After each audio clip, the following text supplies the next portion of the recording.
So I'm here with Scott Abel, CEO and co-founder of Spiceworks. So basically, we're gonna be talking to him today about how you go from rather small, a new startup company, to a large company. So I started using Spiceworks a long time ago, probably back in 2006, 2007. Oh wow, you were early. Yeah, yeah. I was actually told today. I thought you guys were like 10 years old because when I started using you, I thought you were a pretty old company, but I guess I must have been one of the new users. You were. No, you're an early adopter for sure. That's awesome. So basically, they've grown rather quickly. So in about 8 years, they're now up to 250 employees. They just got $57 million in funding. So basically, we're bringing in a real CEO. So, I talked to you guys about you need to go out into the real world and talk to real people. And we've talked to smaller CEOs. We talked to CEOs of five-person companies, but now I get to come in and talk to Scott Abel. Like I say, they got 250 people growing rapidly, as I understand, and just Yep. kind of talk about what's going on here. You bet. So I don't know. Like this year, we'll add maybe 100 people. 100, wow. Yeah. So we have. We were just talking about it earlier. We'll have.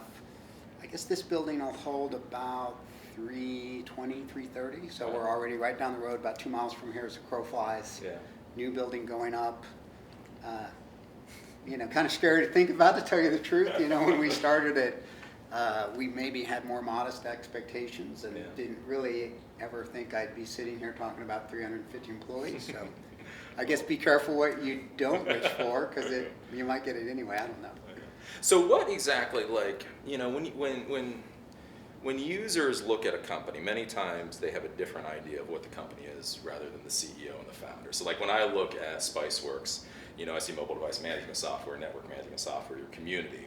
And yet when I was downstairs on your big TV, it shows different quotes. And then one of the quotes was like from Forbes saying that you're the future of media. Yeah. Which I was like, okay. But so That's kind of what I thought when they said it. Okay. So what exactly, like when you look at Spiceworks, what do you see this company as? Well, let me answer two things. I think one in your job as CEO, sometimes it's a little bit of what you would love people to think of you as, and that sometimes gets cast in for lack of a better word, from an industry perspective, right? And so and I think that can be a little different than the practical reality of somebody who uses the software. But I'll tell you both, right? Because I tend to think about it the latter first. I think first through the lens of the IT professionals that use Spiceworks, and I think for them we're really two things, right? We are a bunch of, I hope awesome, at least cool, but awesome software that they use to get their job done. Yeah. That's our roots. That's where we started. That was the thing we set out to build first. We can come back and talk more about that. Yeah. And then it's become this social network that's focused on IT, this community focused on IT, where they get pretty much everything else they need to do their job. Lots of advice and information and all the standard stuff you might think of from a community. And those two things kind of grew together. Now, if I'm at an investor conference, I'm going to put on my other hat. Maybe my least favorite hat, to be honest, but then I'm supposed to get up and say Spiceworks, a vertical network for IT professionals, right? Because one of the trends you're seeing in the industry is the web is verticalizing. What started with, Facebook, this broad horizontal consumer network, LinkedIn, this broad horizontal professional network. Now what's happening is disciplines like IT or development like GitHub or research scientists like ResearchGate. These are all these different vertical networks that are focused around some domain of expertise where people are doing their job. Okay. And I think you're going to see a bunch of more. Anyway, that's the trendy stuff I'm supposed to talk about in an investor thing. I don't think a user thinks that way or gives a damn about that. Okay. They're just like, does this stuff help me do my job or not? And so day to day, that's what I think about, because that's all that really matters to us. The other stuff, that's what I have Jay, my co-founder of marketing, for, right? He'll figure out the right way to say that to the outside world. But when he gives me the script, I try to do it. Okay. So how do you figure out the new products? Like when you went from network management, mobile device, how do you when you're doing that vertical, how do you figure out what's vertical? In the beginning it was a little easier because of the background of the team. So there were four of us, myself, Greg, who runs development, Francis, our CTO, and then Jay, who did marketing, and we'd all worked together before, and we'd all been in the systems management space. And so first, like Greg and Francis, they were in the first 10, 12 engineers at Tivoli. So they knew the space really well. They know, hey, here's the top 3 or 4 applications used by an IT guy to manage his network. Okay. And so that part in the very beginning was pretty easy. Here was the thing we didn't see coming, that we didn't really forecast. We get the first version of Spiceworks out. This would have been, call it the 0.8 version, July of 2006. Maybe that was the one you used. Yeah. Thank you very much for being early. And rather, one of my anxieties because of my last company was, don't build stuff you're not sure they're going to use because it costs you a lot of money. And if you don't use it, and I raised capital to do that, I'm just pouring money on the floor. Yeah. And I'm a cheap bastard and I didn't want to do that. Yeah. And so I said, look, let's just ship the absolute minimum set of features. And then I think the one kind of insight at the time was, we'll let them tell us what to build next. Okay. And one of our engineers actually is still with us, and the community is essentially his idea. He came to me in June of '06 and said, hey, I got this cool idea on why I will never have to hire a product marketing person. That was on his little list of things he never wanted to deal with again. Yeah. And I'm like, well, that's cool. That's one less guy I got to hire, right? That's all I was thinking. And he goes, what if we build right into the product, you can tell us, here's a feature, and vote it up or down, kind of like Dig or Reddit. He was a big Reddit fan. Yeah. And I thought, wow, that's cool. I'd have never thought of that. And so we put that in the first version of the product, and it just took off. Huh, okay. And so I would say back then, probably half the features were evolutionary features, Okay. where users said, I see where you're going, build these 3 things next. Yeah, okay. And then maybe 60-40 evolutionary ones, and then us kind of going, okay, here's what we think you need next. And that shifted over time. Now it's probably, because it's so complete, I bet it's 80-20. And so we're working on one project now, which we haven't really talked to the community that much about. It's a little bit in stealth mode. We'll be bringing in some alpha users. That's a different spin on some stuff they kind of know about. Yeah. That I think they'll go, oh wow, I wouldn't have done it that way. So we still get to do a little bit of that, but we on existing features we heavily follow them because we've just learned it's better for them, it's safer for us, it's cheaper for us, frankly. Yeah. I mean, I'm not into building stuff you don't use. Now we've done it. I've made some good big mistakes, and they'll remind me of them, I'm sure. So then, okay, so how old is Spiceworks then? Like, if you go all the way back to creating the LLC or whatever, when was that? January 4th, 2006. Okay, January 4th. That was the incorporation day. So how long, because this is the big thing with startup companies now, how long between when you went from an LLC to actually putting some kind of product out for people to use? If you took it from then, we shipped the 0.8 version of the public beta. Yeah. That was the first time you could kind of come publicly and sign up and get it. Yeah. July 24th of 2006, so call it 6 months. 6 months, okay. And actually, because I know when they actually started writing code, Yeah. most through the end of February was just kind of experimentation and prototyping some stuff and playing a little bit with Ruby on Rails, but they weren't really developing the product. That probably started in earnest right around the 1st of March. So I think it was about 4.5 months, kind of, if you said go, shot the gun, and then looked at when we shipped. Really? Wow. And we had, at that time, card-carrying developers actually writing code that went into that version probably averaged about 4.5, because we started with, I don't know, we had 3 maybe, and then it got up to about 6 right before we shipped, so. It's pretty impressive, especially with what you see now. A lot of people are a lot of coders, and it takes them a while to get it out. So. Yeah, no, I think we really benefited from that ultra focused. It's kind of hard when you look at Spiceworks now to remember the first version was just inventory and reporting, and that was it. Yeah. It was cool. It was super lightweight, 6.5 megabytes in size, kind of self-install in about 10 minutes if you knew the right 1 or 2 passwords for your network, and you know, it wasn't perfect. 40% of devices it couldn't figure out, and there were a bunch of things wrong with it. But the value, I think, kind of dramatically outweighed the pain. That was our goal. Make it pretty easy to install, and that you got much more out of it than you had to put into it to get it installed. Interesting. Okay.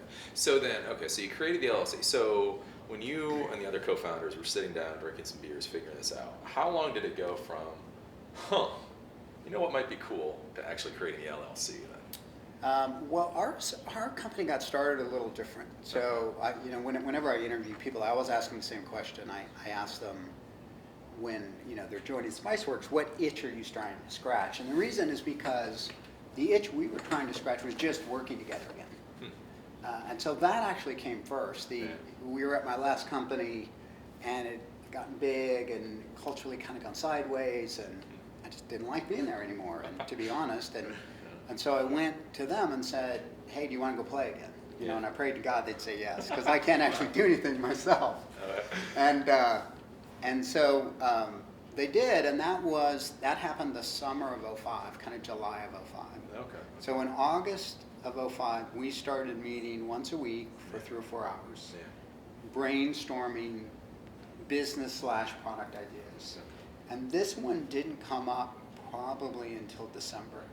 Really? Wow. Yeah, and so there were, I think at its height, we ran this process, we jokingly called it the percolator, where every week as a founder you had to bring kind of what we called a straw man business plan, really lightweight, like 3 or 4 pages, slides, or however you wanted to do it. Yeah. What's the product idea? How big's the market? How defensible is it? And then we'd beat on those ideas and see if there were any new ones. And the goal was, on the 1st of December, we drew a hard line in the sand and said, whatever's left standing, we're going to be really unemotional about it. That's what we're going to go do. Okay. And the process worked perfectly, except the idea is not what you see today. And nobody's done it yet, so I may still go do it someday. But we couldn't get. The problem was it was an enterprise go-to-market model, and we wanted to do something different. And anyway, long story short, they kind of said, no, we're not doing that. He says, Scott, you need to come up with something else.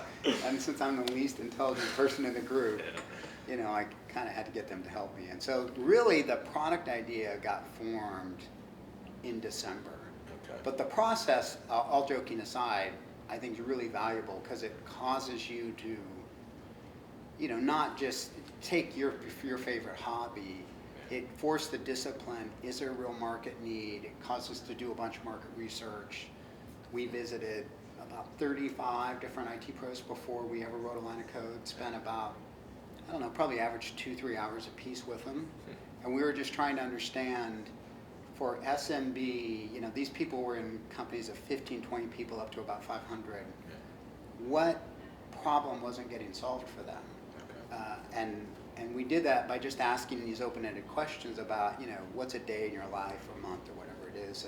And that eventually led to this. The problem was ease of installation, not functionality or cost. There was some of that, but the overwhelming thing that came out is most of those companies, there's one IT guy.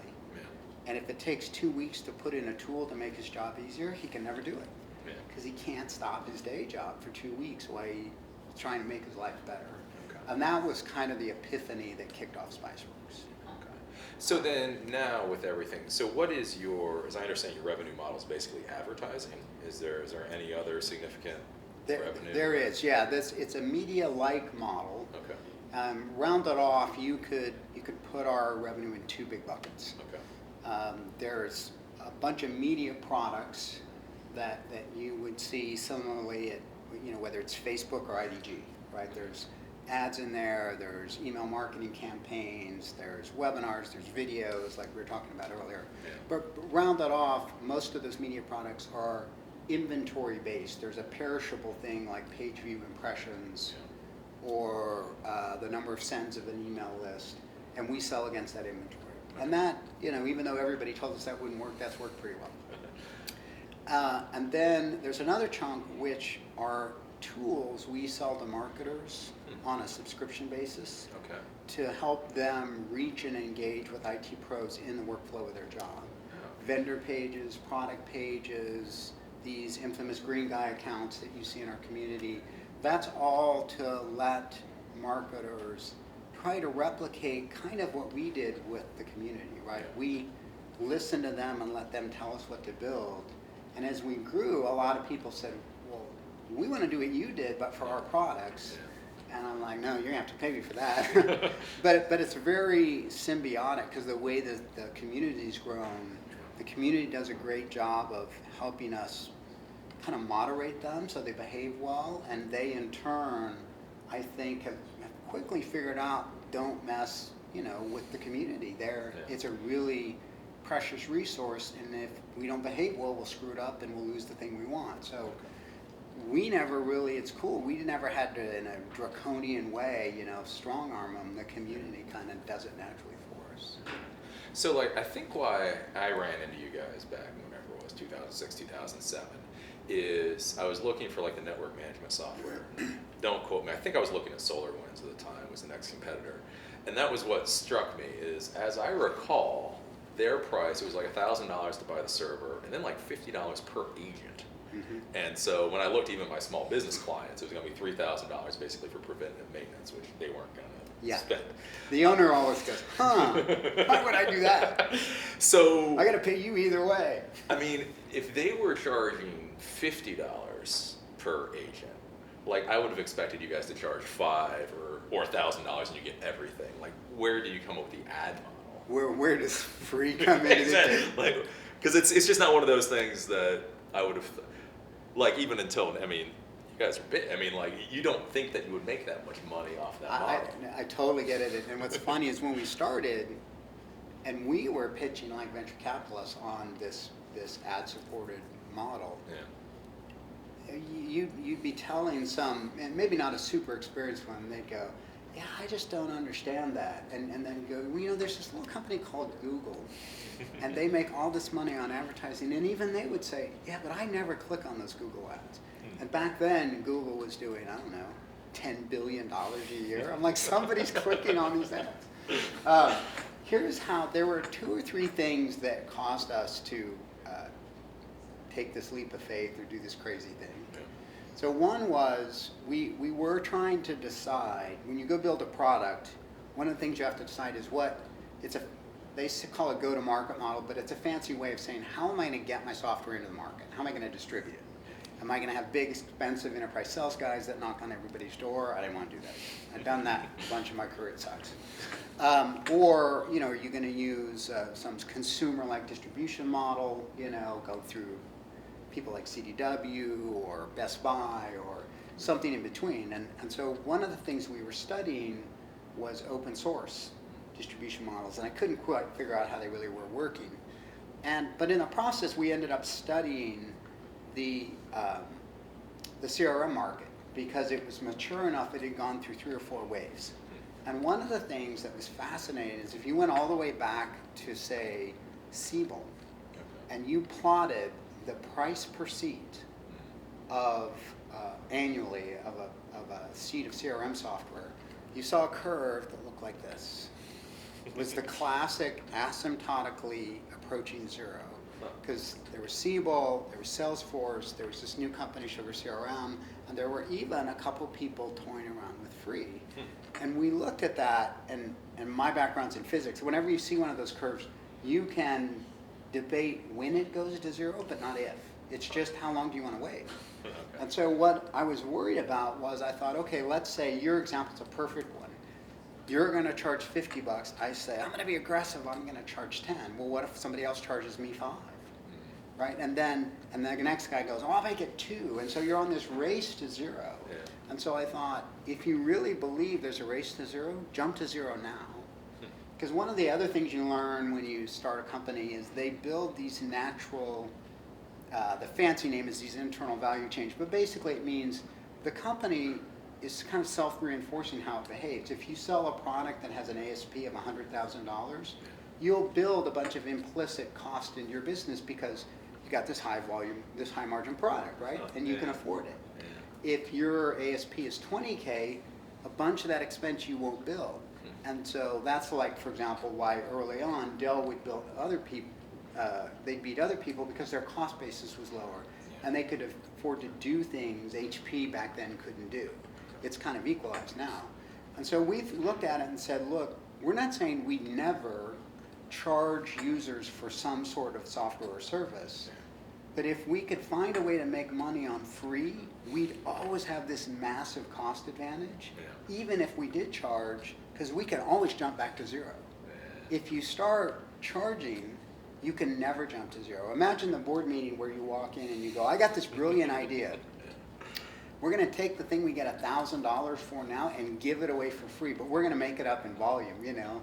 And they'll go, that's great. Who's going to replace you? Because we're not doing that stupid idea, you know?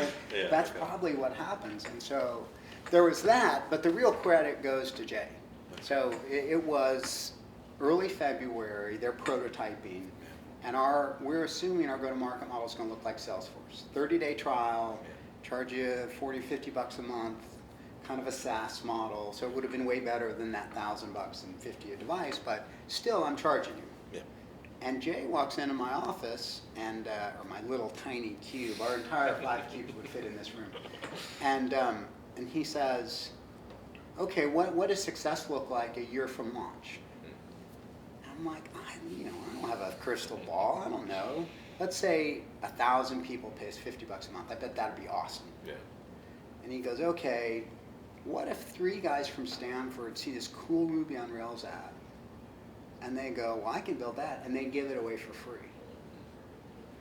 And this was early '06. You had the big Web 2.0 initiative going on, and monetization strategy was Google buys me for $5 million.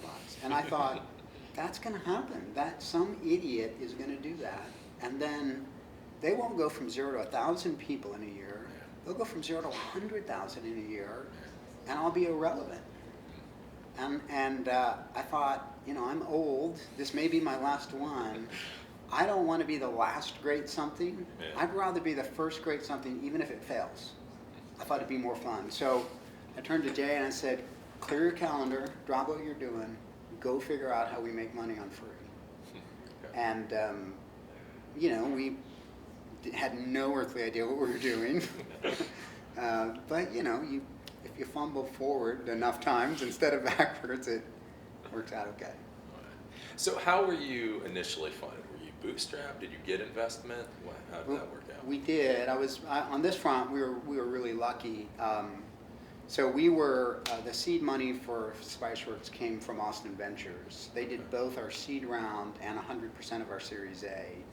And it happened because John Thornton he was in my last company, and when I told my co-founder, hey, 2005's last year, I'm going to be at Motive, he obviously must have told John, because John starts calling me right away going, what are you going to do next? And one thing kind of led to the other, and he said, well, look, I don't know what you're going to do, but we'd love to be involved, and he just made me this incredible offer. And so, we were really lucky. We didn't have to, in probably the hardest time it would have been to raise money, which was when that concept was so radical, we kind of had somebody that was already there for us because he knew the team really well. So because of the relationship, you didn't have to do a whole pitch deck or do any of that kind of stuff? We did out a kind of principle for the AV partnership, but it's a little bit of formality because when you're the managing partner like John is, you probably get a certain number of free moves every year. I don't know if he used one of those on us or not. I bet he had to, as crazy as the idea was, but I don't know for a fact that he did. And, but yeah, that part, we were really, really lucky. What was your initial plan, or what was your runway? Like a lot of startups talk about like the 18-month runway or the 12. Like when would you hit the trees if you didn't take off? What was the original plan? Yeah, that's a great way to think about it. And so our original plan was we had about $1 million in seed capital committed. And so our plan was to not, all of that 2005 stuff we did on our own nickel. So I was out of my last company by the end of September. And so there was, probably 4 or 5 months we were working different people came in full-time at different times. So I was the one who was longest without a paycheck. I think maybe the last founder in didn't go any time without a paycheck. It just varied depending on, they were working probably more nights. I was working more in the day, but. And so that money was planned. We didn't plan to. We planned to start using it in January, and originally I planned for it to run till August or September, in which case we would do the Series A, and then we had planned the Series A money was going to be about $4 or $5 million, and that would take us till, say, the end of '07. Okay. And then when this idea came up, it felt like we needed to go faster. And I went to John Thornton. We had only spent maybe 300 grand at this time. We hadn't spent very much. We had a lot of the million left. And I said, hey, I think I might want to hire engineers faster, go faster. Yeah. Here's why, here's the idea. I remember him sitting there for a long time. For him, a long time. He's a really smart guy, which was like 20 or 30 seconds. He didn't say anything. And then he looked at me and he said, I think this is either the single stupidest idea I've ever heard in my life, or it's brilliant, and I think you'll know really fast, and I think you should get moving faster. And I said, well, that's funny, because that's why I'm here today, is I want to move Series A up until March or April. Yeah. And so that's what we did, and so we raised $5 million in April of '06. Wow. And that took us through about the summer of 2007. Because I never like to raise money when I have less than 6 months money in the bank. Because I never like to not be the guy in control, when it comes to money. Yeah. And so that was kind of the initial, if you take those two, Series A and C together, it was about 15-month runway, I guess, before we would have hit the trees. But I start looking when I can see where the trees are going to be. Yes. So you got about $6 million within that first. Well, the way we actually did it is the seed got rolled into the Series A. Okay. Yeah. And so it was 5 total. Yeah, okay. So kind of 4.5. I think by the time we actually closed Series A, we'd burned about 500K out of the million. So it was 4.5 new. So, that's the whole question with startups. Is it the idea? Is it the execution? Is it who you are? So when you look at that $5 million raised relatively quickly, was that more your relationship than anything else? I don't know if it was all relationship. That absolutely, I always feel bad. I meet lots of entrepreneurs and they're like, tell me how you did that. And I always feel a little bad because, if I'm them and I've never done one before, it's like, oh, well, great. How do I manufacture that? And I don't have a good answer. Yeah. I think that was absolutely part of it because John and I had done one in '99, 2000 that went horribly, that raised an obscene amount of money. But I gave an obscene amount back. It was a $60 million Series A. We had 12 employees. This closed in March of 2000, right before the crash. And we gave back 85 cents on the dollar because it just was never going to work and return that crazy valuation. It was raised at a $300 million valuation. That was just, and that wasn't us. That was the times. There was nothing special about us. And so I think if that hadn't happened, if that bad thing hadn't happened, he might have been more inclined to say, well, we'll do this in tranches. We'll give you $1 million, get to this milestone. We'll give you 2 when you get to this milestone, which was really common when we started Spiceworks. But I don't like doing that when it's something crazy because you need to move so fast. Yeah. And then you have to renegotiate the milestones. And even though, I know John really well, he has partners. So he might want to just do what I'm saying because he's close enough. But his partners would be like, well, wait a minute, let's make him show us this, that, and the other. Not maliciously, they're just being prudent. Yeah. And I just like, wow, that all feels like it's just going to slow us down. I think if we hadn't had the failure together, he wouldn't have been inclined to just push $5 million across the table and say, I trust you. Huh. But, he knew me, he knew the other 3 founders. He was an investor in Tivoli, he was an investor in Motive, he was an investor in All, he was an investor in Spiceworks. So there were a bunch of things VCs have to worry about he wasn't worried about. Now, whether the idea was crazy or not, hey, he's got to worry about that. And it could have easily just been crazy. I don't want you to take this as we knew it was going to work out this way, because we didn't. Oh, okay.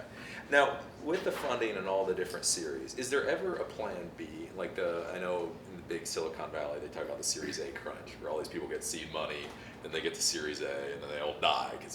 Is there any kind of plan B, or for companies like this, you have to get that funding? Well, yes and no. So at our Series A, there wasn't really a plan B, but most people probably don't manage the company the way that we do. The advantage of having done this is the third company I've started, it's the sixth startup I've been at, is that if you live long enough, you screw up a lot of things, and if you're half paying attention, you hopefully learn a little bit about it. Ooh, that didn't work out well, let's not do that again. And then there's four of us, and we tend to pay attention to each other, so there's probably a pretty good collective knowledge there. And so our plan B was this raise money well in advance, right? And so I think one of the mistakes people make is they get all excited.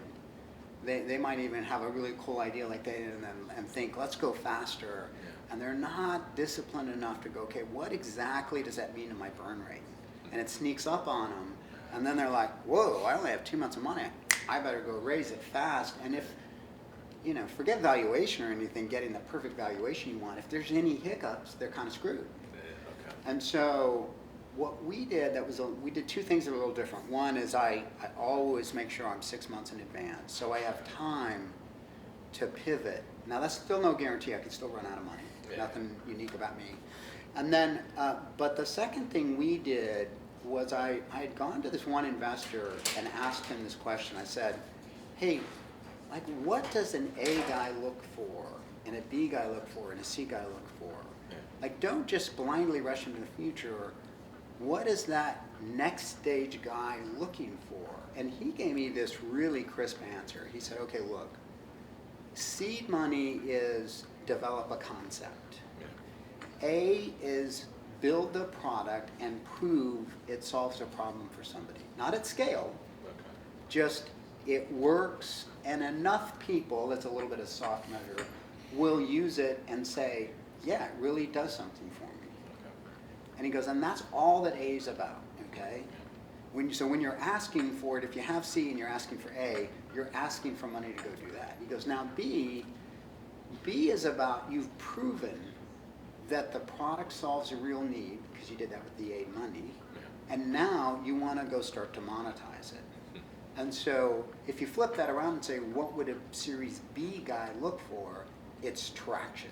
It's just usage traction. And so as soon as we got the A money, we sat down and said, all right, it's a year from now, we're raising money. What do we want to be true? And the number one thing was user growth. Because I said, look, I think my engineers are special and awesome and great. And the truth is, they all are, I think. There are a bunch of brilliant people out there. The only really defensible barrier to entry for us was the size of the user community. And so in the first 12 months, every time we had a place to put a chip, we put it on grow the usage and user community faster. Whether that was development dollars or we didn't spend a lot on marketing. It was mostly we'd build product faster. And sure enough, I think the reason Shasta came in at Series B is they went, an enterprise app that's got 80,000 users in 10 months, holy crap. Wow, okay. And then when we got the B, we said, okay, Series E. Like, what's that got to be about? And we probably stopped doing that after we raised the Series C, because you're in a different space then. So we'll talk about that later. But so is Series E normal? It doesn't seem like I hear a lot about Series E's. You don't. Well, you do and you don't. You don't with most companies because they never get to this stage. If you look at the statistics, for a company to get to where we are, there's probably somewhere between 10 and 20,000 companies started for one to get to where we are. Wow. Okay. And it's just, you don't fully appreciate, I didn't until I found the statistic, I didn't fully appreciate how many get started and never make it.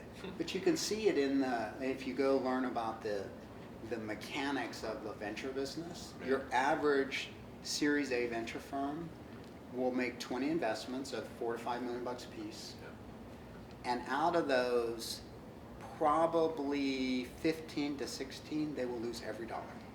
Those companies are just gone. Wow. And then one or two, they'll break even. Maybe say one will break even. So now we're down to, there's 3 left. One or two might double or triple their money, which isn't a good deal for them.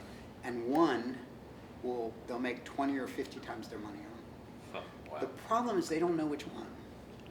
Okay. And so whenever in doubt, the ones that are doing well, they want to give them more money because it increases the odds they get that big home run on that one. Wow. And so the reason you don't see it very often is, one, there aren't that many companies to do Series D and E rounds. Okay. The other reason is it's relatively new, because if you went back, say, 10 years ago or 15 years ago, those companies went public instead. Yeah. So like take my last company, Motive, we went public and raised less money in the public market than I just raised. Wow. And that's an art of that. It's not because Spiceworks is special or incredible. Yeah. It's just how the whole financing world has changed when the IPO market slammed shut, and then because of the Sarbanes-Oxley laws got way more draconian. And so now people want to wait longer. You know, if you went back to the late, say, 90s, before the boom, it was not uncommon for a $20 or $25 million revenue company to go public. That doesn't happen now. Yeah. Because the valuation back then, everything was smaller. Funds were smaller. Fidelity wasn't managing $1 trillion, and all this crazy stuff.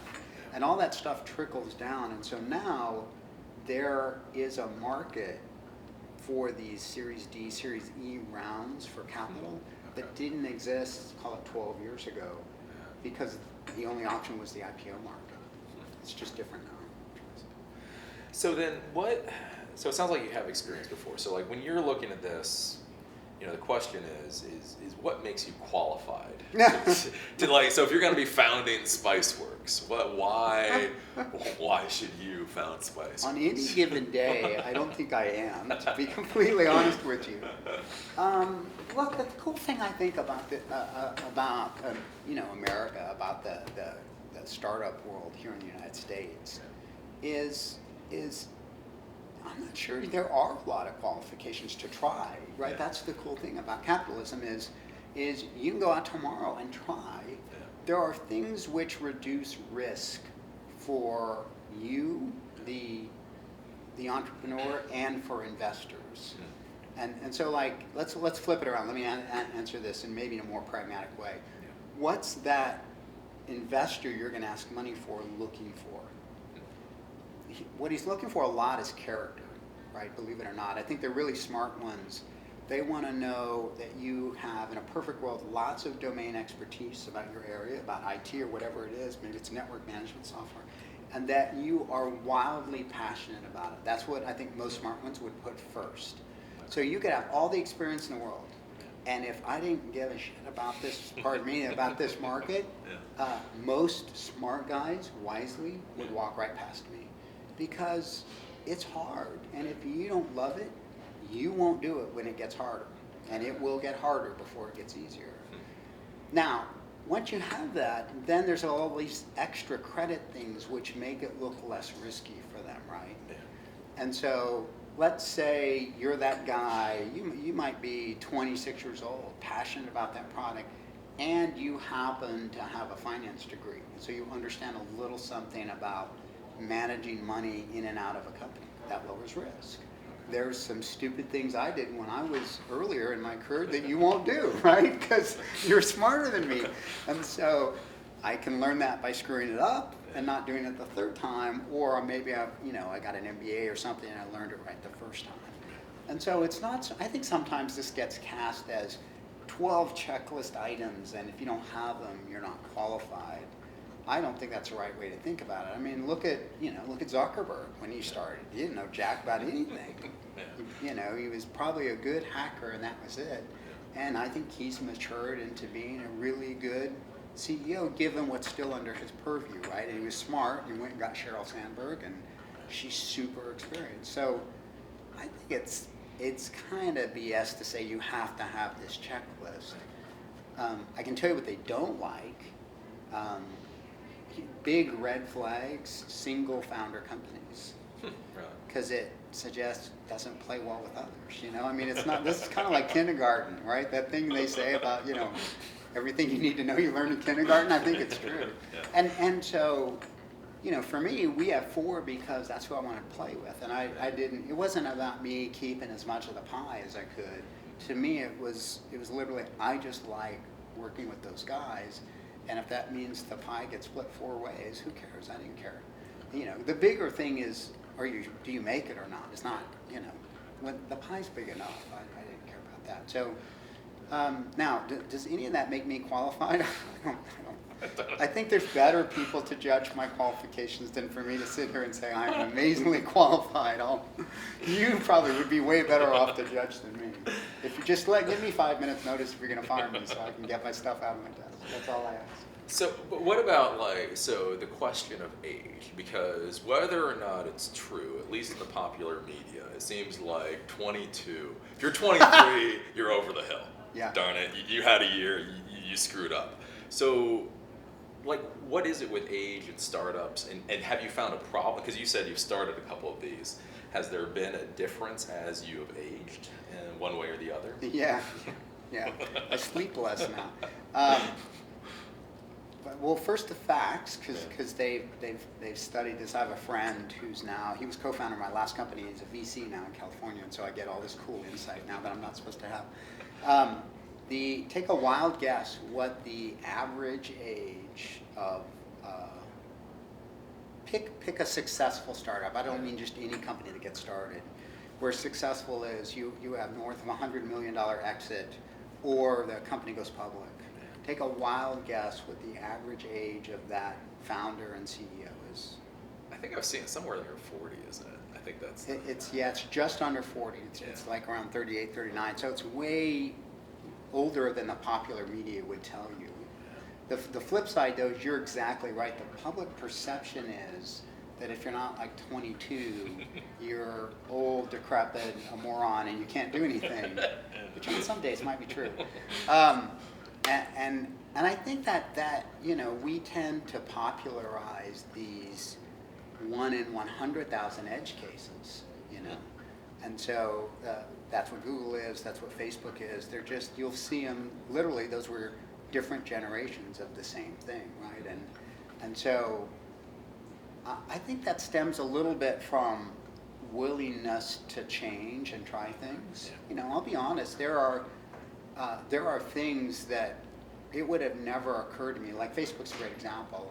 I can remember the first time I saw that thinking, why would anybody ever do that? You know, clearly I shouldn't be a venture capitalist. And because it's just, probably some of it is generational, that I'm steeped more in this traditional, a little bit harder science. If you look at my educational background and the earlier startups I did, they were a little deeper in technology than, you know, if you look at when Facebook started, the product in and of itself, from a workflow perspective, not complicated.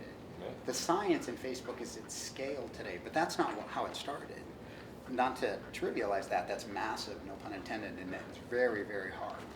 But the product idea was way more intuitive in the sense of what that demographic liked. And so I think the thesis is, if you're 22, you'll know what 22-year-olds want, because there's this other premise, which is technology is driven by the younger generation, which also happens to not be true. But those two things go hand in hand, I think, in creating that perception.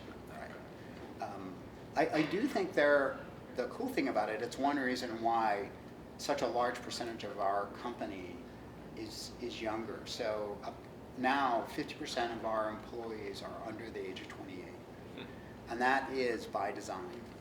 And because one of the reasons is you can't help it, the same circumstances which build experience build bias. And so, you know, the joke I always use with candidates is like, I love hiring young people because they do not know they can't put their head through a wall. But And you can. I'm a martial artist. It's doable. It's just sheetrock.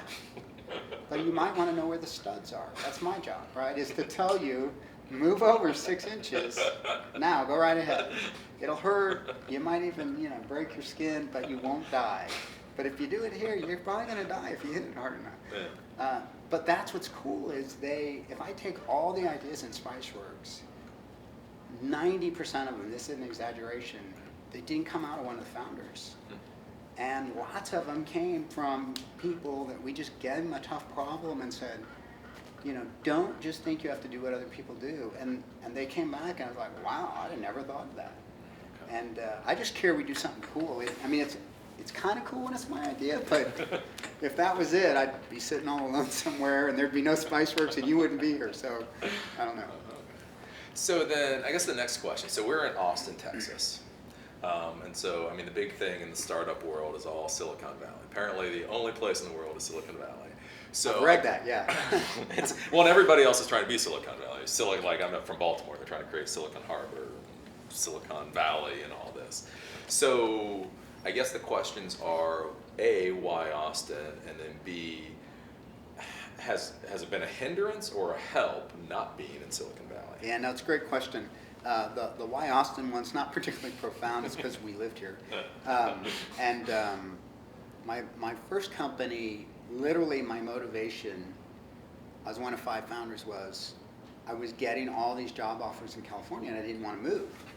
And I love it out there. It's a cool environment, but it's just cost of living, traffic, and everything. I didn't want to live there. And so part of my rationale in starting the company here was at least then I'll never have to move. I'll have some modicum of control over my destiny. Because I've lived here since 1978.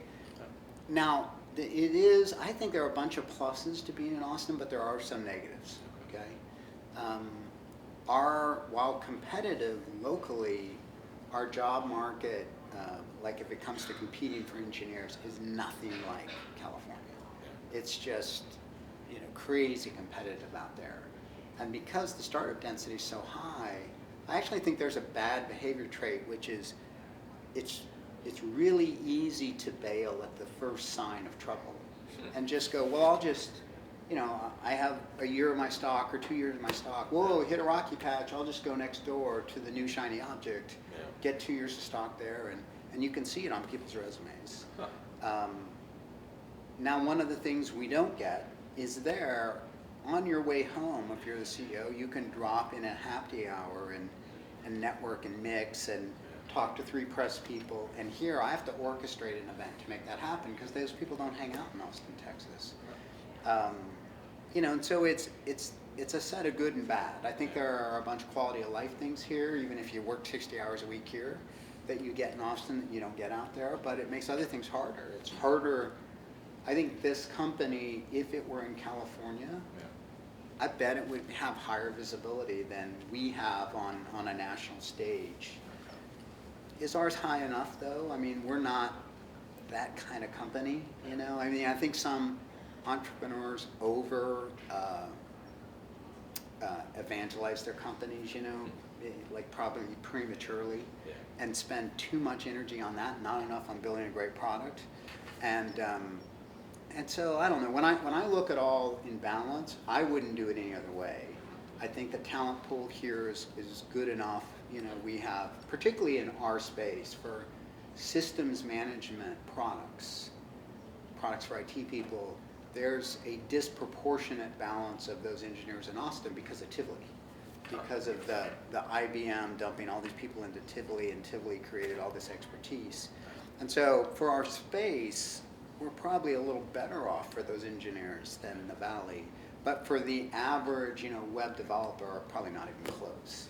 And so it's a trade-off. But every time I go out there, I come back and go, no, we did the right thing. But that's just one man's opinion.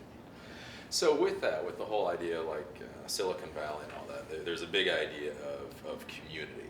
Like I know in the startup world, they beat that in, like the whole startup community and ecosystem. How do you feel that is with Austin, and is it actually that important? Once you've grown to this size, did you need a lot of help from community, or was it kind of nice, or did you even notice? Yeah, no,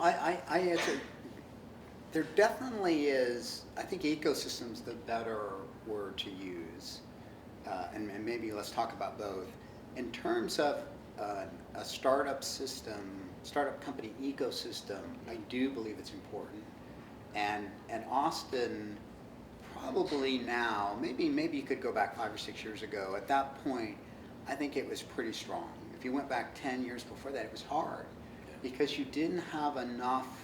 You need to have a certain critical mass of startups that have happened and been successful for people to understand why the trade-off's worth it, right? You go to work for a startup, you get a lot more responsibility and autonomy and impact and control, and you probably work harder than you do if you just stay at IBM, and you know, and you'll probably get paid less, and maybe you'll do okay on the stock, maybe you won't, but people understanding those trade-offs, part of it is just that simple, right? Part of it is, do you have a good university that will fund or fuel incoming talent, right? Because at least if you care about it, we do, I think that's a big part of getting the company to grow fast. Now, they've had that, you know, for 30 years in the Valley. I think we've had it here for probably solidly for 8 or 10. Okay. Is it the same as out there? No, I don't mean to suggest that, but I think for our geography, startup density, our ecosystem is good enough. And that does matter. When you're bootstrapping a company, that determines how easily will you fund funding. Will that be a really arduous process or hard? Now, one of the big changes in this company and the last one, California VCs spend time here. That didn't used to be the case. When we were starting this company 8 years ago, you had to go find them. They now regularly, I get visited all the time. Even when I'm not looking for money. And some of them, you know, are people I may have met along the way, and they come see me to find out about other smaller companies than us.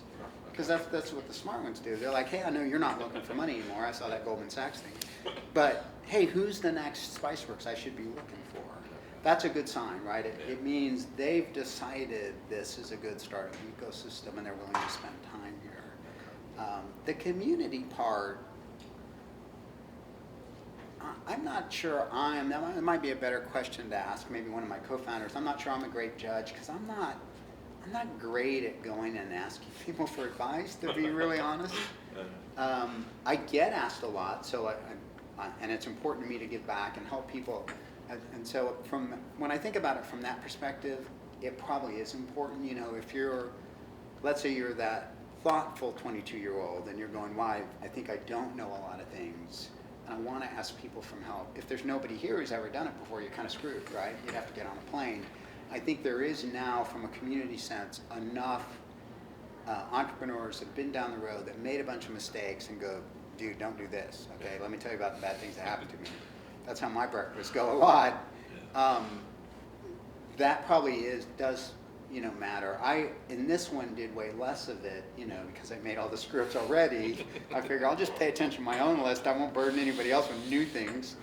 But not everybody's that way. And so I think that probably is an important part of it, both of those, both the ecosystem, but a community you can tap for advice and expertise and help when you need it. So even though you don't do the community a lot, what do you say? Because Meetup is the big thing, and happy hours and all that. Is that a good idea, or just randomly emailing a CEO and saying, "Hey, can I have some coffee with you?" Look, I'm a little. Jay would be laughing if he were here right now. He'd be rolling his eyes, going, "Oh my God, he's going to say it." Uh-oh. I'm not. I just think people over network. I just think there's a lot of bullshit networking that goes on. That's like a lot of heat and no light, okay, to use a physics term. I'm not saying it's useless. Some of it's appropriate, but for every hour you spend doing that, you're not making a great problem. Now, ironically, when I do go to those events, you can get bombarded if you have been fortunate enough to live it long enough like Spiceworks has and get to where we are, and there's a huge amount of luck in that, by the way. That is not just skill. You will get just bombarded at those events. And probably 60-70% of them aren't of serious companies. Yeah. And so that doesn't mean it's necessarily a waste of your time, but it's a little bit of, I want to go home and tell people I talked to 10 CEOs today. Yeah. I'll tell you what I'm more likely to do. If somebody emails me, and they're honest, I had one of these a week ago, somebody I've never heard of in the East Coast, they're not here in Austin, saw the Goldman Sachs announcement, said, wow, I'm kind of doing a Spiceworks-like thing in a different industry. You don't know me from Adam. If you would give me 15 minutes, I would be forever grateful, and I jump right on the phone with him. Never heard of the guy before. Okay. Because, that takes kind of guts to reach out to me and wonder, am I going to email you back? Versus spamming me to buy some product, which I never respond to. And so I'll respond more to that personal thing where you've taken a little time, told me about your company, I can go look at it. I probably respond to 85, 90% of those. Right, wow. It's 30 minutes. I can, and then I'll figure out on that 30 minutes, wow, this is a really cool guy, interesting idea. I might learn something from it, and I'll spend more time with him. Or worst case, it's 30 minutes, and hopefully I helped him a little bit, and that's not the end of the world. But the big, I don't know, I question, for me personally, those networking events, and even my co-founder, who's a way better schmoozer than me, he doesn't do a bunch of them. I think they're overrated. I'm going to get a bunch of hate now. Dun, dun, dun. So when you hear a lot of companies and they're startup and they're getting funded, I mean, I know you're older when you started this, but the whole idea of like adult supervision or advisory boards or any of that, did you bother with that? Do you have do you have some crotchety 70-year-olds come in and tell you how you should do it? I didn't on this one, Okay. because I'm probably the crotchety old person now. In our first one, we had a couple of, I started my first one, or was one of the founders. I wasn't the CEO, and I think I was 37 when we started that company. Okay. And we did have a couple people who were, kind of industry experts. I remember we had one guy who'd been the VP of marketing at 5 startups. Wow. And he was a very plain-spoken, down-to-earth, was now retired on a ranch in Britain Springs, of course.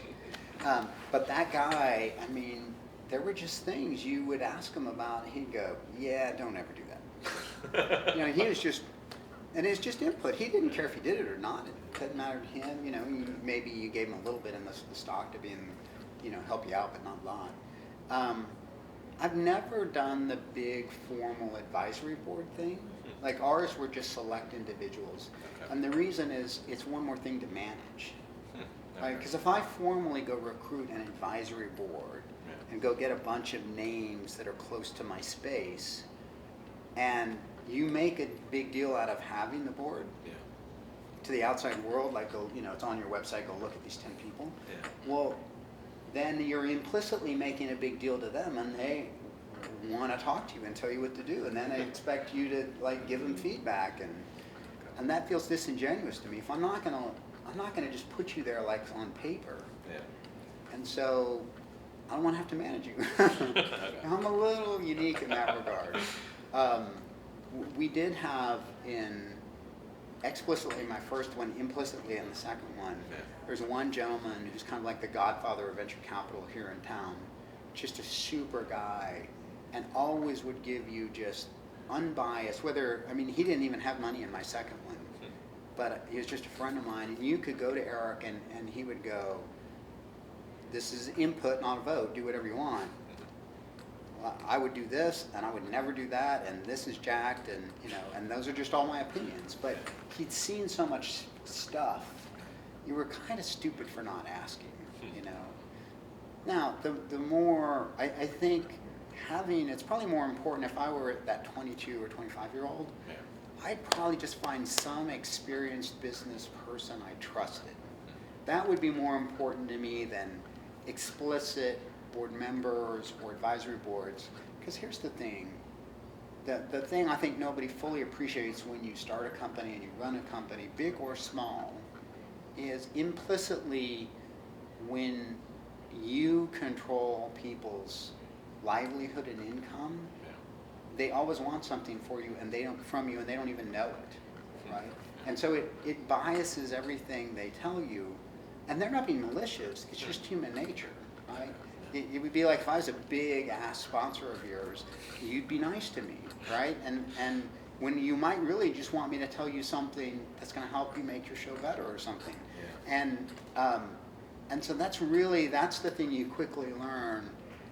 You have to bend over backwards to produce an open, honest environment where people will tell you the truth and tell you your baby's out, right? And because if they don't, you can't make a great looking baby. Yeah. And so anything that'll help you do that, I think, is a good use of time. And there are lots of different ways to do that. But having at least one person with an outside perspective that you can trust, that you think will be honest with you, and go, yeah, no, Scott, you know what, that was stupid. You shouldn't have done that. Yeah. You know, because sometimes people, even your co-founders, I'm lucky, mine are really good at telling me I'm an idiot. But that's a unique relationship. But however you get it, inside the company, outside, if you can get somebody that can help you really be honest about what's going on, that's the most important thing I'd go do. Interesting. So going back to the Series E, then, so you got $57 million, right? How do you figure out that number? 56 and a half, 58 and a half. No, go for 100 million. Because I mean, you hear about that so much. This company gets an amount of money. You're just like, where does the math actually? That's a great question. I often look at rounds myself and go, why 62 and a half? Yeah. It's you're triangulating across 3 or 4 things, and in each one probably has a band gap around it, right? And so there's these, you could be anywhere in this range, kind of depending on how it ends up. And so, but here's what it is. Let's take an investor like Goldman Sachs, not them specifically, but if you're somebody who plays at that stage, you're probably investing out of, the funds probably got $1 billion+ in it, okay? Which means, because we're just people, we only have so much time in the day, and VCs are no different, right? And so a Series A guy, he'll put money to work in $5 or $6 million chunks, because he's investing out of somewhere between a $150 to a $300 million fund. Okay, unless you're going to have 100 times as many people, if you're investing, or 10 times as many people, let's say, if you're investing out of a $1 or $2 billion fund, then you have to put money to work in 10 times bigger chunks. Okay, and so that's part of it. Is if you garner the attention of the late stage guys, the Series E like guy, and there's a dozen good ones and probably 50 you've never heard of. Their kind of minimum check size, depends based on the firm, can be as low as 20 million for some. There's one guy I was talking to, we ended up not going with. Their minimum check size is $80 million. Minimum. Below 80, we really don't want to talk to you. Wow. And that's just, it's not, they're not uppity or something, it's just the way all the math works in their fund. Yeah. And they have X partners who can manage Y amount of money, and they're also, what they're doing is figuring out, let's say they give you, you're a special Series E guy, they give you $10 million, they love you. Yeah. And you're wildly successful. If 10 turns into 100, and it's a $3 billion fund, doesn't move the needle. But if they'd have put 100 in, and 100 turned into $1 billion, that moves the needle. Yeah. Right? And so that's what's at the root of most of it is their funds have gotten bigger, and so they need to put in more money to move the needle of their bigger fund. Now you gotta on the other end, it's what do I need, right? Because if I don't need $80 million, which I didn't, I don't care what your minimum check size was. And with this one guy, it was a good guy, but that was the problem. I'm like, I can't figure out in the most aggressive ways how I would go spend that money.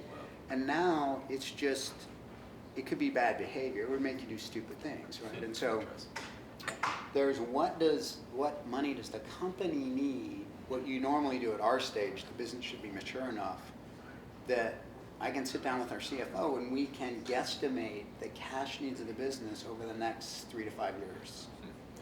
under a conservative scenario, which we did, and an aggressive scenario. This is where we did have a plan B. We had a plan B if we didn't raise the money, Okay.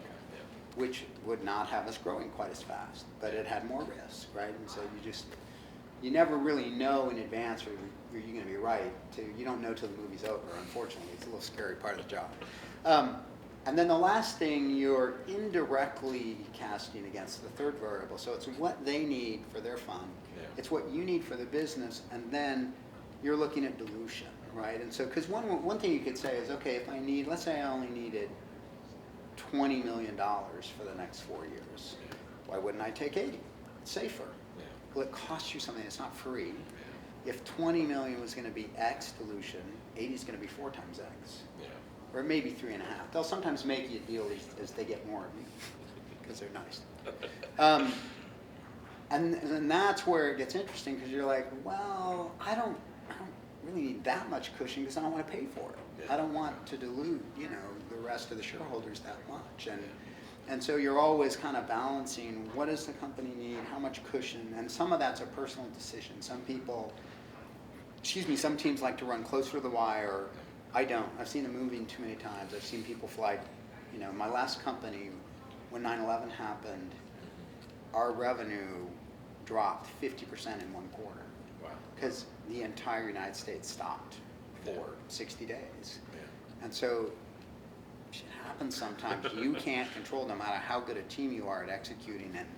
And so I never, I'm glad we did that. At Series B, we took a little more money than I planned. I planned to raise 5, we took 8. Yeah. That was in 07. The end of 08 comes, and for 12 months you can't raise money. If we'd have taken the 5, I'd have been screwed. Wow.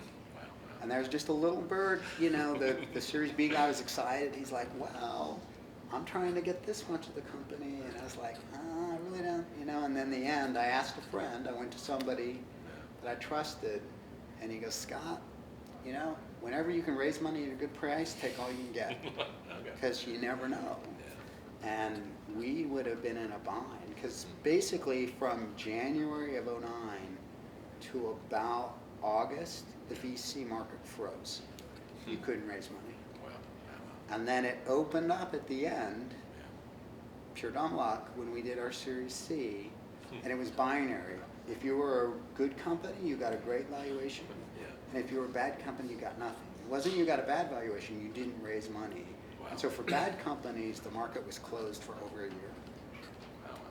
And anyway, so those are the 3 things that go into it, and it's just kind of you balancing company need, how much dilution, and what's that company, that investment firm trying to do with their product, with their fund. When you go to them, is there, obviously you have an idea of what's going on, but do you go with them with an implicit or explicit budget and say, we're going to hire 5 more PR people and a dozen more programmers, and this is, in fact, what the $57 million is? Yes, you have to. They won't give it to you. Okay. When very early in Series A, it's so open-ended. They'll still ask you that, but they get the chance you're going to actually do what you say. Not because you don't know. Yeah. It's just the rate of change is so fast and so variable, depending on little things you do. That's, you might have said, I'm going to hire 10 developers, and instead you hire 10 salespeople because something else changed fast. But at this scale, by definition, that's not supposed to be happening anymore. Right? You're supposed to be more mature. Yeah. At least most, if not all, of your business model is supposed to be, more defined. You might be off experimenting with some new thing. Even public companies do that. But it's not going to be where 90% of your money comes from. And so it's called use of proceeds is the fancy term. But it's basically how the hell are you going to spend the money? And they don't want any hand waving. Okay. Hand waving means you're not getting the money. Now, you might say, I'm going to spend it on this, buy PR, this much of that, whatever, until I see if X happens. And then I might change it this way, or I might change it this way. That's fine. You can have a dependent plan based on results of certain experiments, but the more thought out that is at this stage, the more likely it is you're going to find somebody who wants to invest.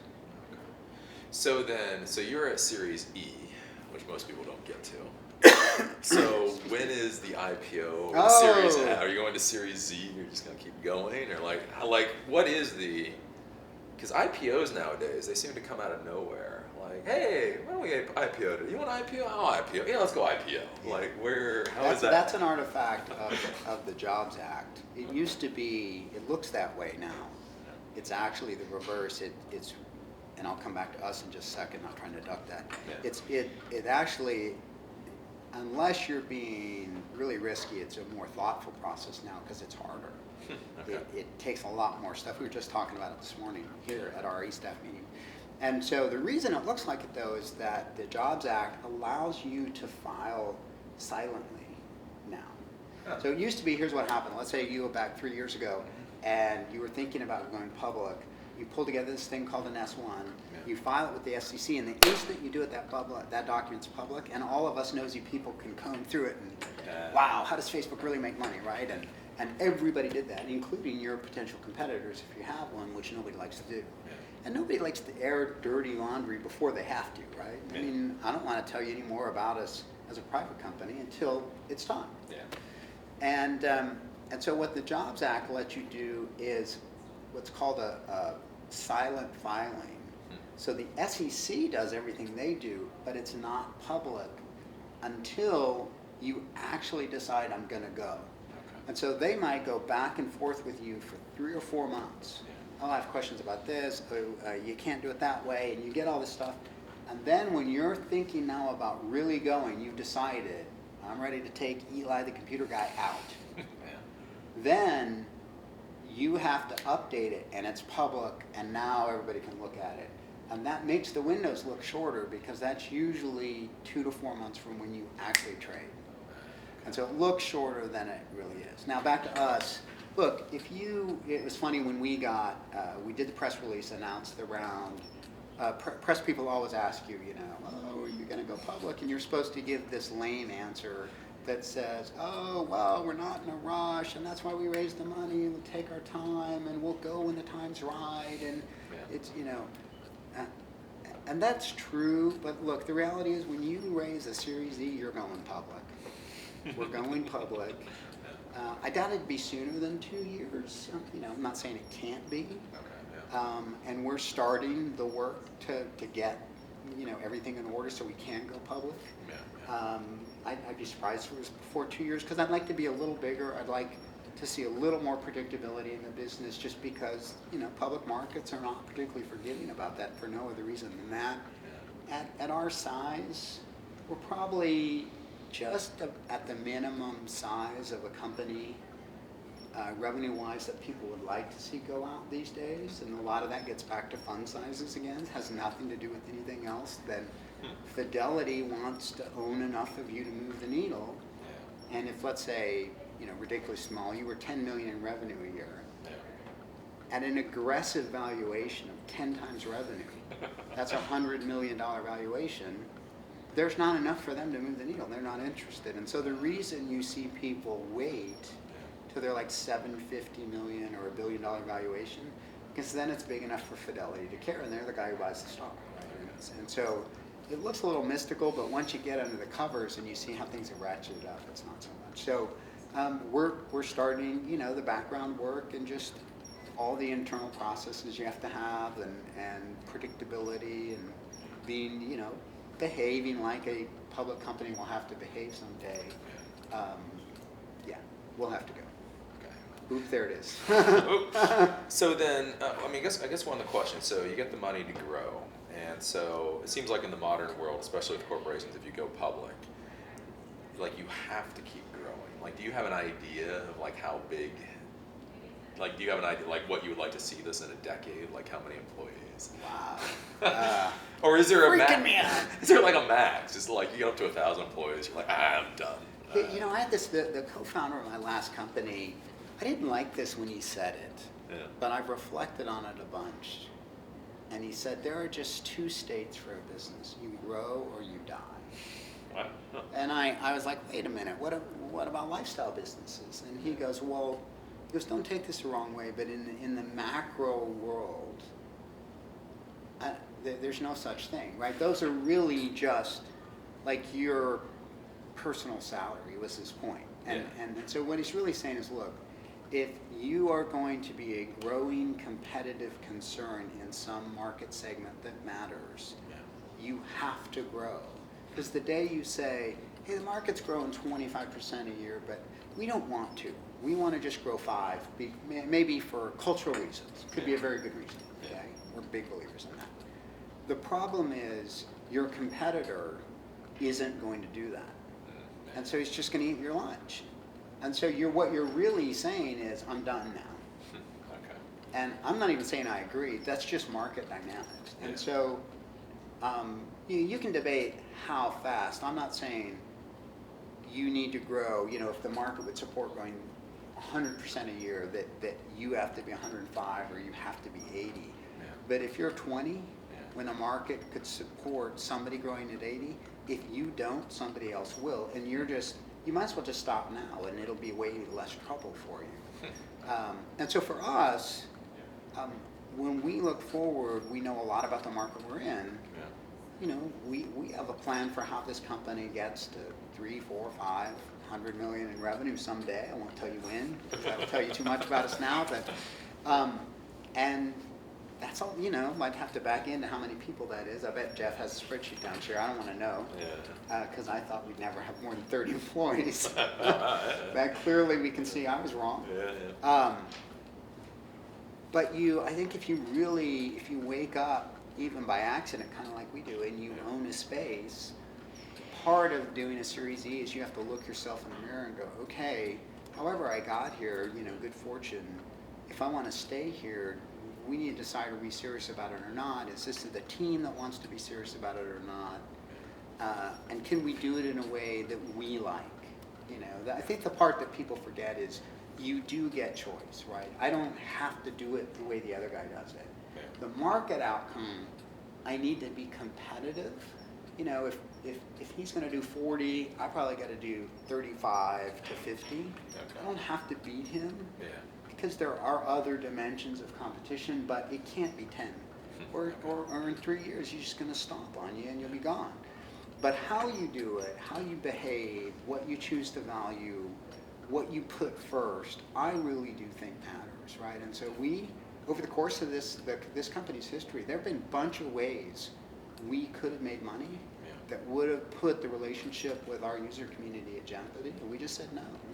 We're not doing that. That's not, I could have grown faster, but I think, and they might not have ever found out. But I'd know. And I don't, if it makes me feel icky, I don't do it, because I have to look at me every morning. I don't like that. So with your company then, with all these programming companies, it's a really curious thing where theoretically it could all be in one geographic location. But I've noticed a lot of them, you open up little little offices all over the place, because in order to get programmer and talent and all that kind of stuff. Do you guys have other offices outside of Austin? We do, but they're only sales offices. Sales, so okay. all of our, with one exception, all of our developers are here in Austin. We have a small satellite shop in Costa Rica that we did completely, had nothing to do with money. We did it at the time for extra Ruby on Rails capacity. And it just happenstance, San Jose University in Costa Rica has a Rails program. And so those folks help us build a bunch of our integrations. So they're not ultra strategic, but those people are really good, same time zone. They have kind of the product DNA in them that you don't get in some of the other geos like the Ukraine or places like that. And so that worked for us. And we've grown that team consistently over time, and we have a dedicated team down there. It's still, I don't know, it's maybe 10-12% of the number of engineers here. So it's just not very big, but we found them when we needed them, and we kept them because they've done a great job. All the rest are salespeople. And so the only place we have a dedicated physical office, like office space, is London. And so we have a pretty good sized team over there now in central London. And then the rest there, we have salespeople in the Northeast. So some in New Jersey, Boston, Chicago, and then basically Bay Area.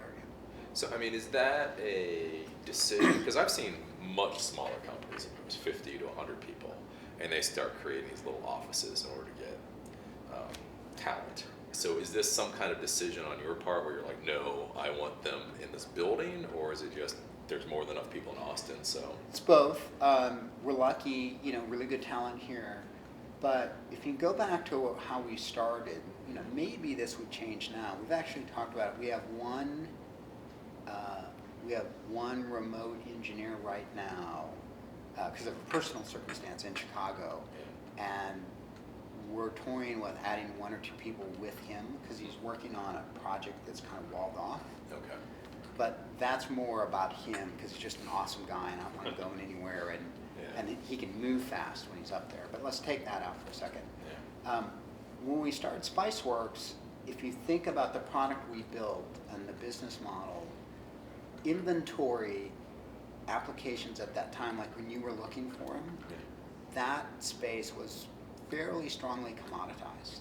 You could go to tens of vendors and get an inventory application to manage your network. Some might be great, some might suck, but the point is there were lots of them. Yeah. Right? And if you're going to compete in commodity markets, you tend to do it on 3 vectors. You compete on ease of use, you compete on aesthetics, and you compete on price. Okay.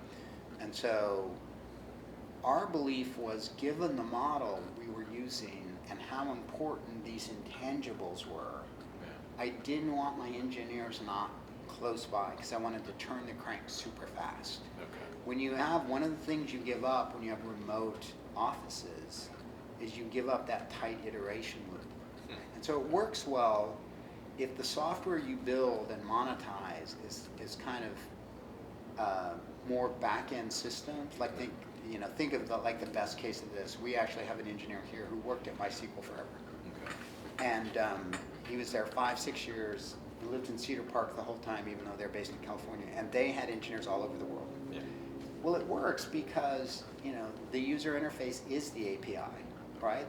That's what you present to people. And so it was easy for a guy standalone to have productivity pretty close to what he'd have in an office. And APIs don't turn like this, right? And by their nature, it's kind of bad.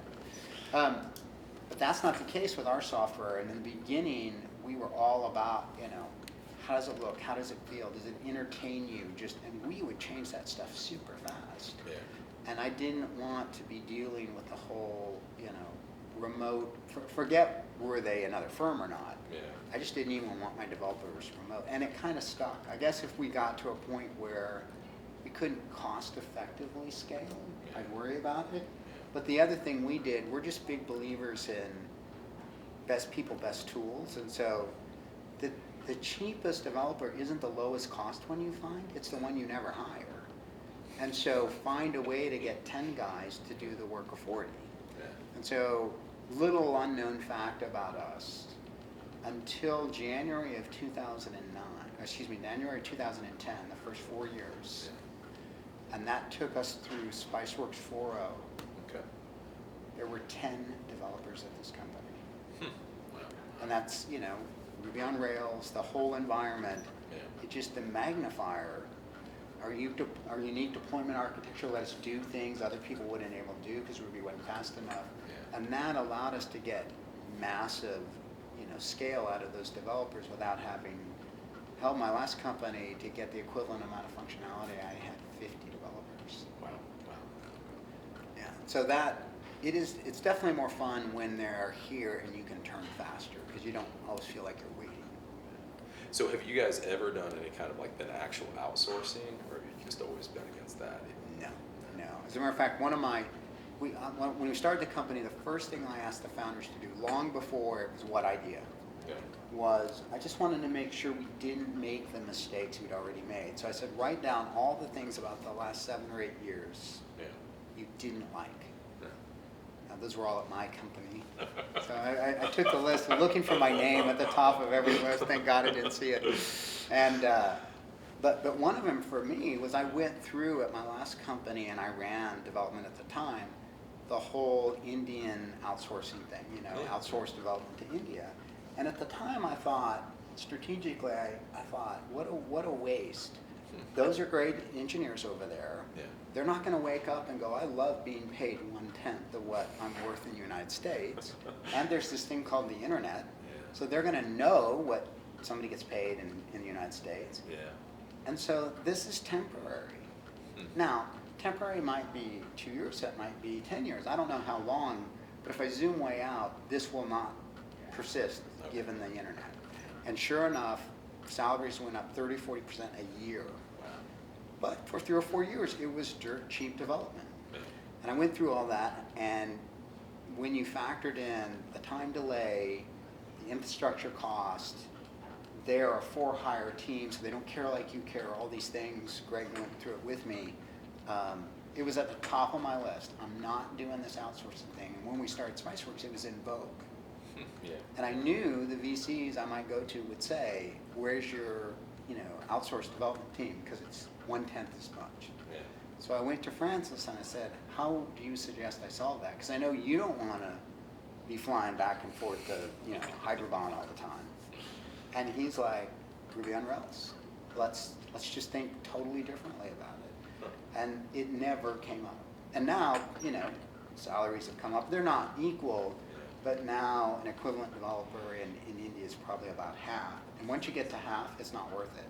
Really? Not if you're trying to move fast. If you have hundreds or thousands of them, like some of these that do maintenance work and stuff, then it's great. Yeah. It makes sense. But for the kind of stuff we do, where we're always trying to innovate, it just doesn't make sense. So we found a way to cheat.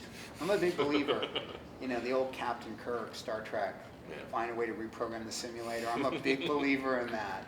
If you want to win the game, reprogram the game.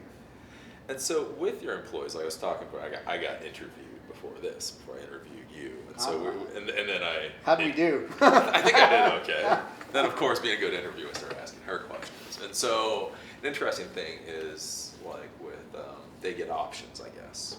Mm-hmm. So I guess that's one of the questions is, how do you figure out things like that? How many options should a PR person get versus I'm looking at Andy over there. He's going, I can't wait to hear that.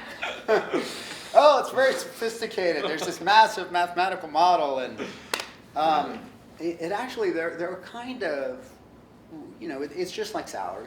Yeah. There are kind of rules of thumb in the industry. It's not quite as precise. You can go to various, particularly at our size. It's harder when you're smaller, but at our size, you can go to somebody like Culpeper, and they have these national salary surveys that tell you, given title, level, what kind of salary compensation should be for different quartiles. It's not quite that clean for stock, but if you hire in a geo like we're in, you quickly, if you've done it once or twice before, know at this stage of a company, somebody at this level, an engineer or a product marketing person or something like that, about what, percentage of the company they should get. It's way higher when you're way smaller, and it decreases, as the risk goes away. Yeah. But that, you don't have to just make that up. That's one place VCs can be really helpful. If you're 3 years old and say, I got to hire a VP of engineering, they can tell you exactly what the market is. Okay. And then where it gets modified is, I hate to say this, but if you're people think you're a hot company, then you can probably do a little less. Okay. And if you're a crappy company, you're probably going to have to do a little more, because people figure that out, right? They can kind of tell who's going to make it. And not in the first 3 years for us, clearly. I mean, I think for us, the first 3 years, we were all like, I don't know. We're having fun. That was the goal, but I don't know how long we're going to be around. But that you don't have to make that up. There are kind of guidelines. And then, I'm a big believer in you just kind of test the market all the time to see, are you doing enough or are you doing too much? Sometimes you'll figure that out just as you make people offers. Is that what you just figure out, or like with the VC, do you hire like a consultant, like PricewaterhouseCoopers or something, or is this just something like the VC will tell you, this is what everybody else is doing? No. I would not hire a consultant. It's absolutely, because you got to remember the average VC sits on 8 boards. Wow. Yeah, and that's at any given time. and let's say he's been doing this a while.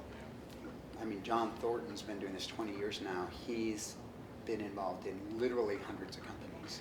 And so I bet you he knows below a certain, probably below like a director level guy, somebody who's got 10, 12 years experience marketing or something. He doesn't know because he's not close enough.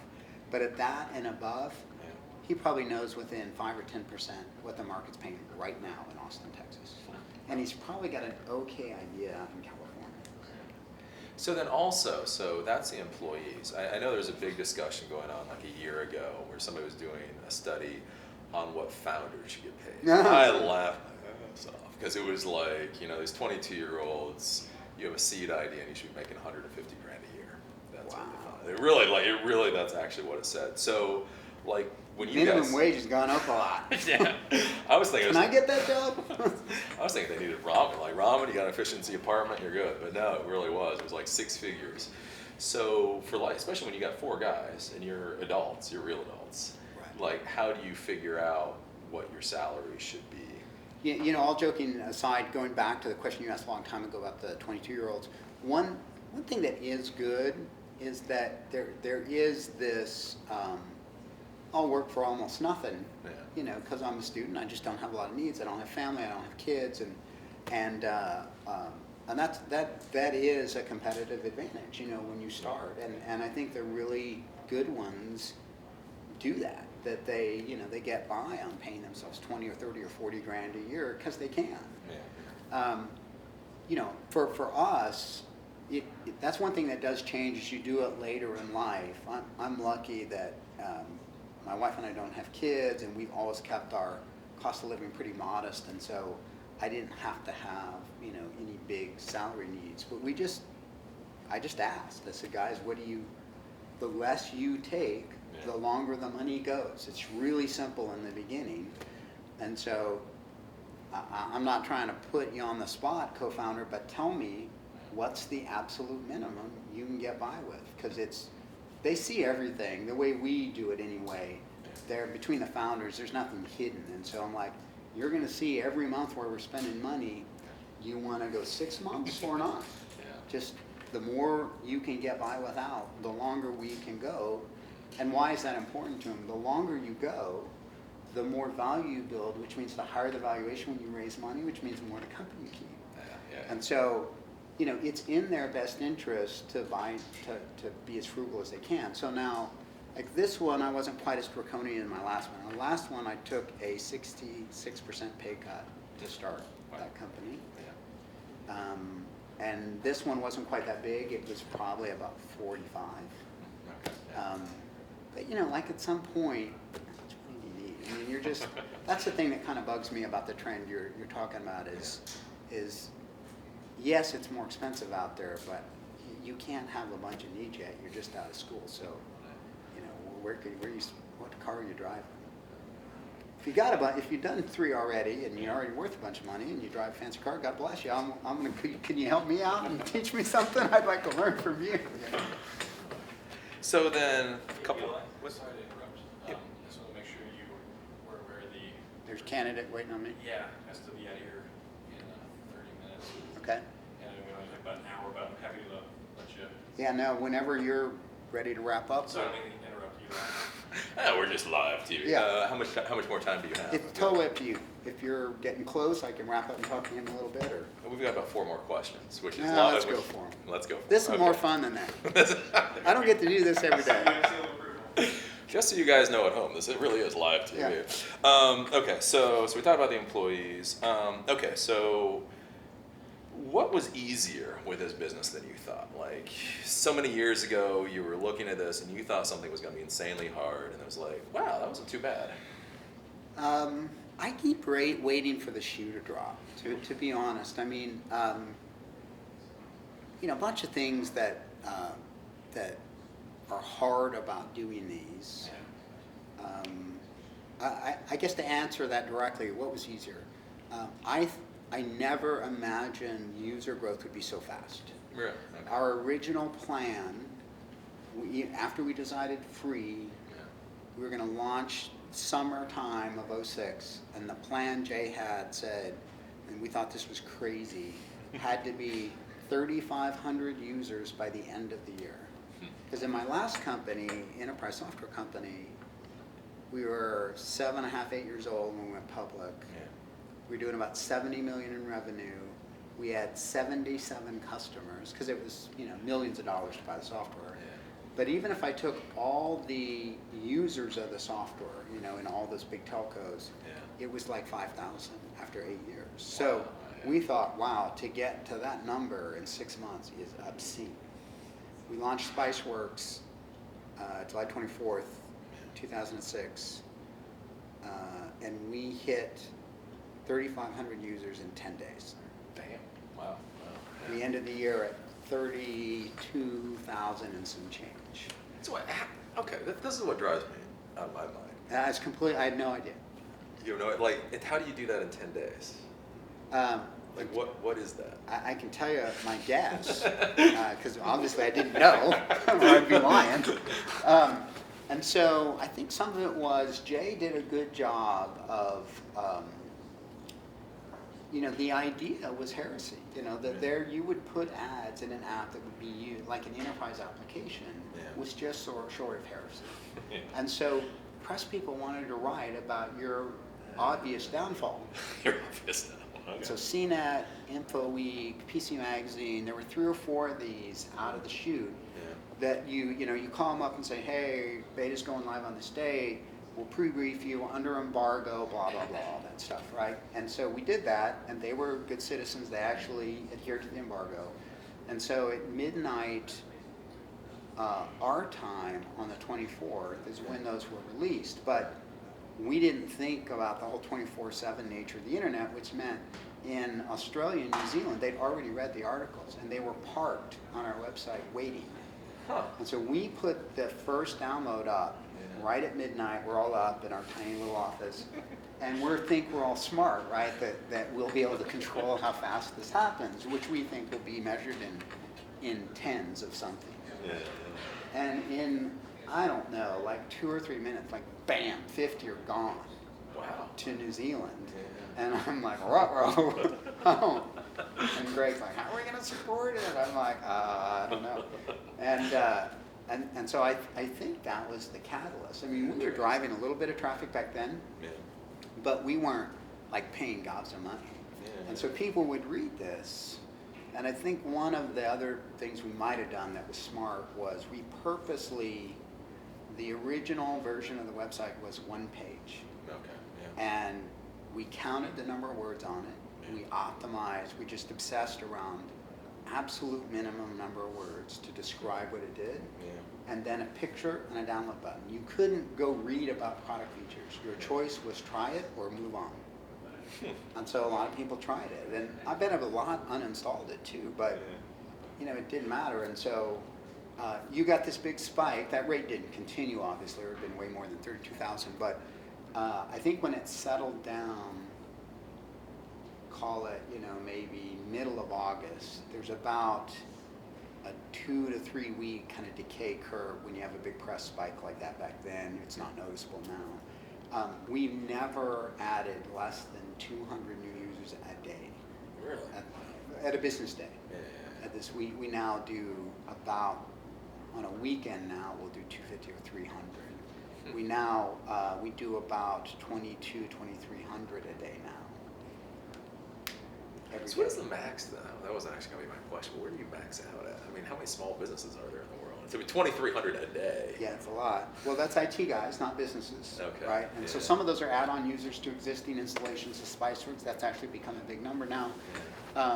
But well over half that is brand new businesses coming on board, or Yeah. I think brand new businesses. They're brand new IT people who've never done a Spiceworks install before. There are about, if I'm going to leave out Brazil and China for a second. Okay. So by conservative estimates, there are about 18 million small businesses in the world. Yeah. And that doesn't really count China. That's just exploding. Yeah. And so when you look at that, I can add those for a long time. Yeah, You know, okay. you could add those for, well, not a super long time. I mean, to get to 18 million, you need 6,000 days. So, you know, and so those are registered users. We get more than that in visitors every month now because the site's gotten so big. We're knocking on 6 million now every month. So that was easier. So what was harder? What did you walk into this and you thought this has got to be a snap, and then 3 months later you're like, why am I still messing with this? I didn't think anything was going to be a snap because I'd seen it before. The scariest part was, I think there have been 2 time periods that felt hard. The first serious 18 months of starting to drive revenue, of monetizing the software and the site, which is called, say that started in summer of '07. So kind of summer of '07 to the beginning of '09 felt hard. In particular, all of '07, because the guy who runs sales now, he was our first sales guy. He's an awesome guy. Yeah. Very unique skill set, and he'd run professional services for me at the last company, so he's really good at figuring out value props on the fly. Yeah. And we had tried some distribution deals to help get users, right? Go back to job one, defensible barrier to entry, get users faster. And so we tried to do some co-branding arrangements with some big brands like AT&T. Yeah. And we actually did them, we executed them, and they drove 0 traffic, but they consumed a lot of time. And they were just, the irony was some of these guys have these massive brands, and when you're negotiating, they're kind of, oh, you should want me, I'm gonna make you or break you, and we do all this work. And one of them in particular that will remain nameless, big household brand, drove less traffic in a year than I do in a day. Wow. And that was really, it was a huge waste of time and a hard lesson for us. In our older world, that would have been smart. That's a great example of something that worked in one environment, like in your last job, and it doesn't work in this one because the model's so different. We just didn't realize 200, 300, 400 a day, how much that was. Yeah. Because we were ignorant, we probably took it for granted. Yeah. And that's hard to replicate. We did, I think we did half a dozen of those distribution partners. Together, they didn't add up in a year to what we got in a day. That's how bad the failure was. That felt hard at the time. Yeah. And then the other thing is we were completely ignorant about the media model. In other words, when you forecast, if you want to say, I'm going to do 10 million in revenue this year from the media model, if one was smart, one would guesstimate how much inventory you have to sell. Well, I wasn't that smart. So my first year, I go, well, we'll do $1.5 million in revenue, because that's what you do in the enterprise world. You're just gated by what can I beat out of you, right? And so I come see you, and I maybe go see 5 or 10 people, and I charge them $100 grand a piece, and boom, I have my $1.5 million in revenue. How hard could it be? Yeah. It's relatively easy, and not to trivialize it, but it's very doable in a year. Yeah.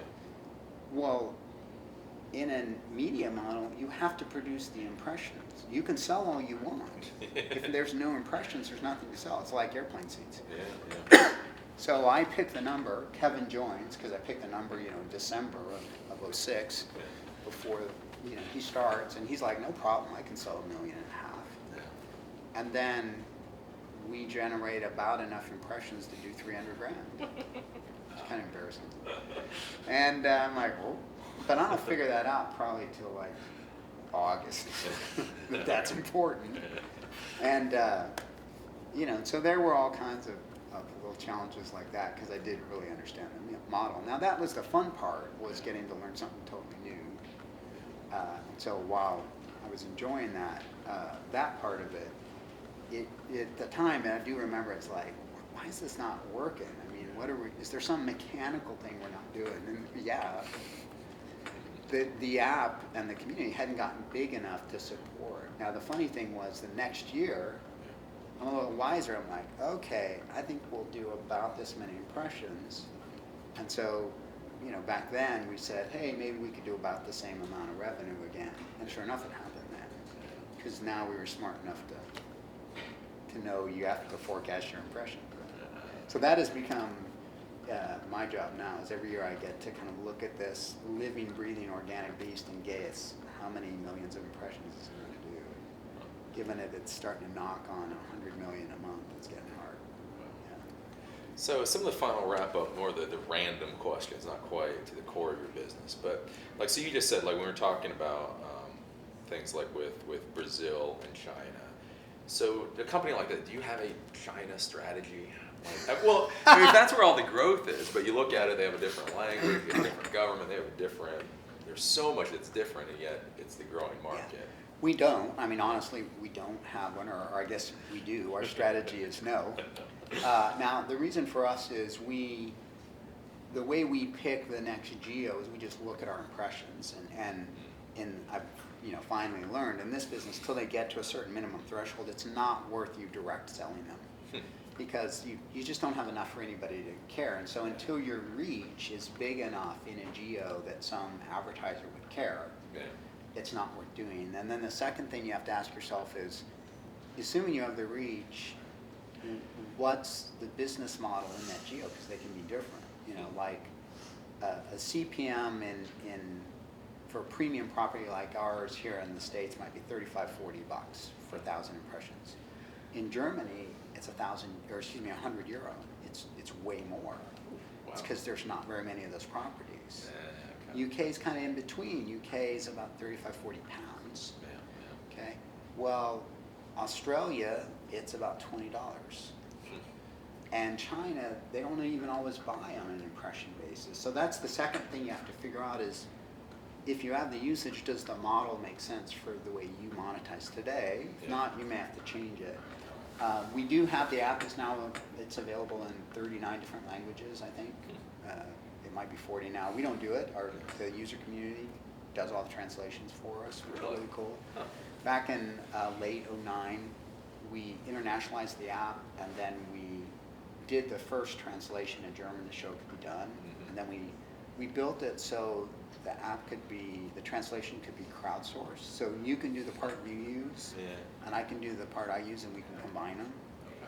And so the first 18 happened in like 60 days, super fast. And then we get about, I don't know, it seems like every Spice World annually I add 2 or 3 to the stack. So it's available in a couple Chinese dialects, but the user interface isn't optimized for that language. It's a more visual language, and if you really wanted, I think, to be super successful, you redesign the UI a little bit for Asia, which we haven't done. So we'll probably, I would think, we just now started selling in APAC, but APAC is materially really Australia, New Zealand. Tiny bit of like Malaysia and stuff like that. And so as that gets a little stronger, we'll probably focus more, but we do not have an explicit. I'd be lying if I said we did. Brazil's easier a little bit just because you don't have this visual language issue. We have Portuguese translations of it. We're seeing it grow fast in Brazil. Brazil grows, usage in Brazil for us grows at about twice our standard rate. And so we'll probably, we're talking to a couple partners down there now.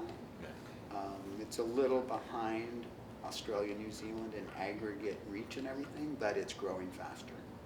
So I'll probably have to have a Brazil strategy by the next time I talk to you. So feel free to tell me what that should be. Okay, so it's the big thing, so I have to ask, since you're a growing tech company, if you've seen any of my stuff, you know my opinion on it. So the whole NSA thing, do you as a tech company, does the company take any opinion on that? And do you try to lobby, or do you scream at your congressman about it? We don't. We're so small, I'm not sure anybody cares what we... I mean, that's maybe not a very sophisticated thing to say, but I think it's true. I mean, I guess I could go make a bunch of noise about it. Look, so many people, there's like 10 companies, they want to hear what they have to say long before us. That's not synonymous with us not caring. I'm just very pragmatic about that stuff, because you can spend a lot of time and take your eye off the ball inside the company if you're not careful and not have any effect. I don't mind taking a lot of time if I know I'm going to have an effect. I'm not comfortable poking things I don't fully understand. You know what I mean?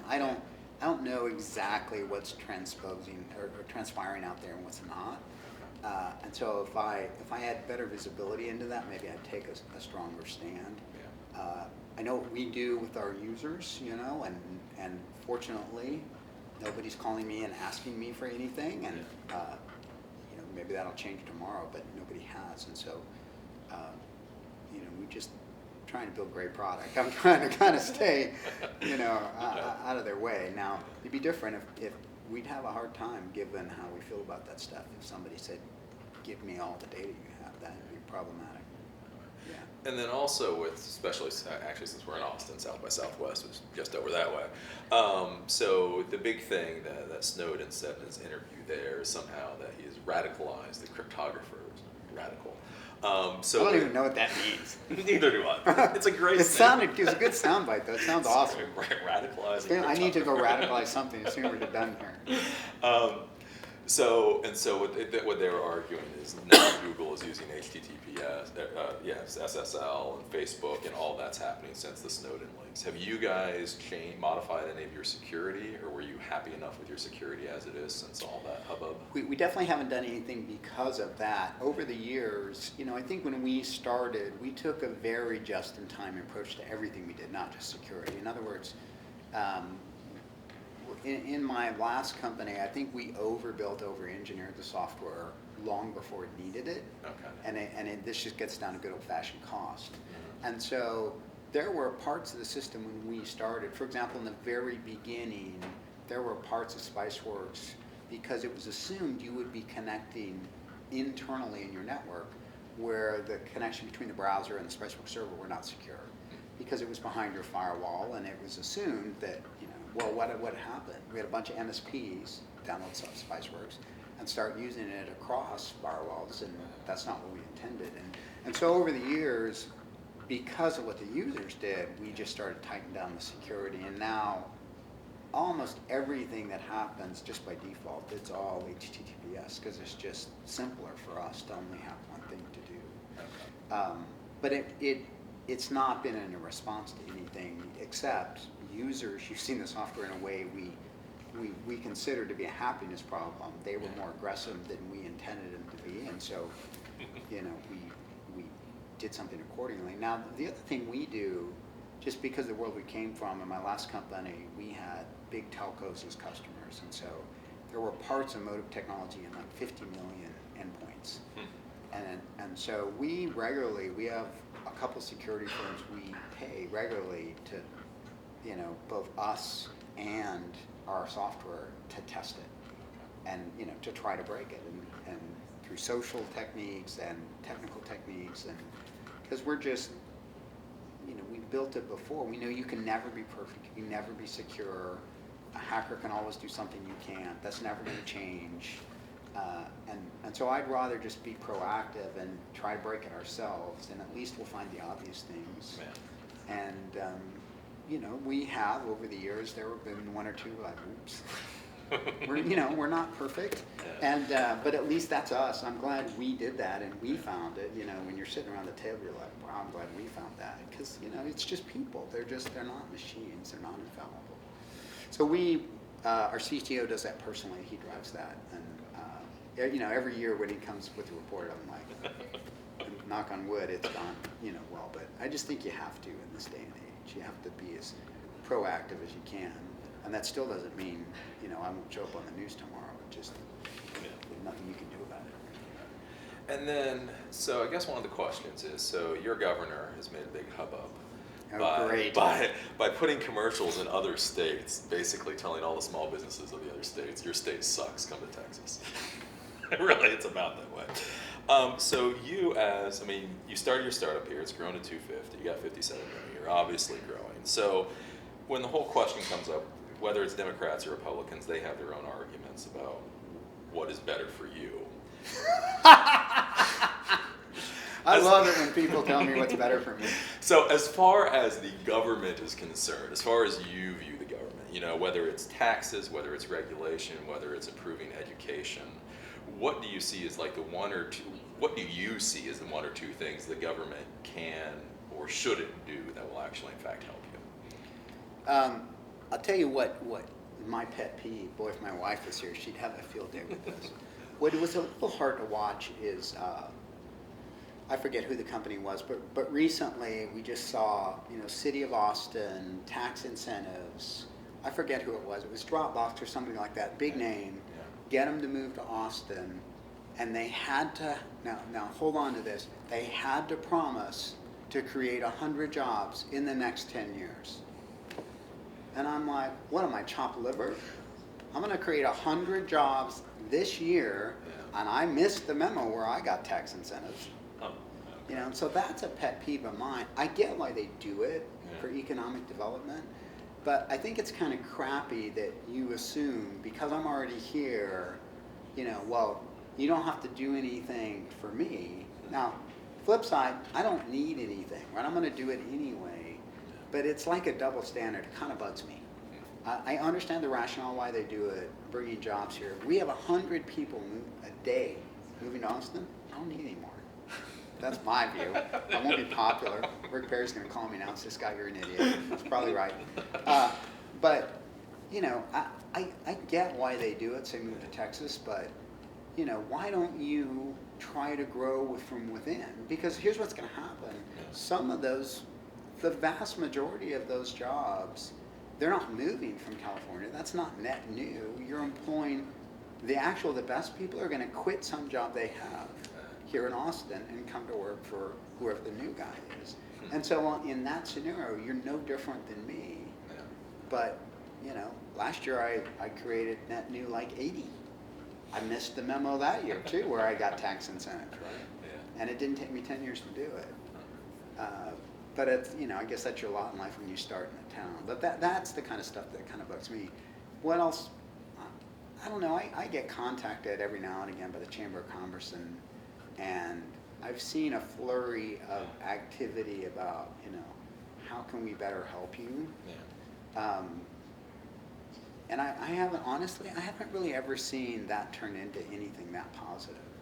They've done recruiting trips to the West Coast, where they get a bunch of Austin companies and they do recruiting fairs in California.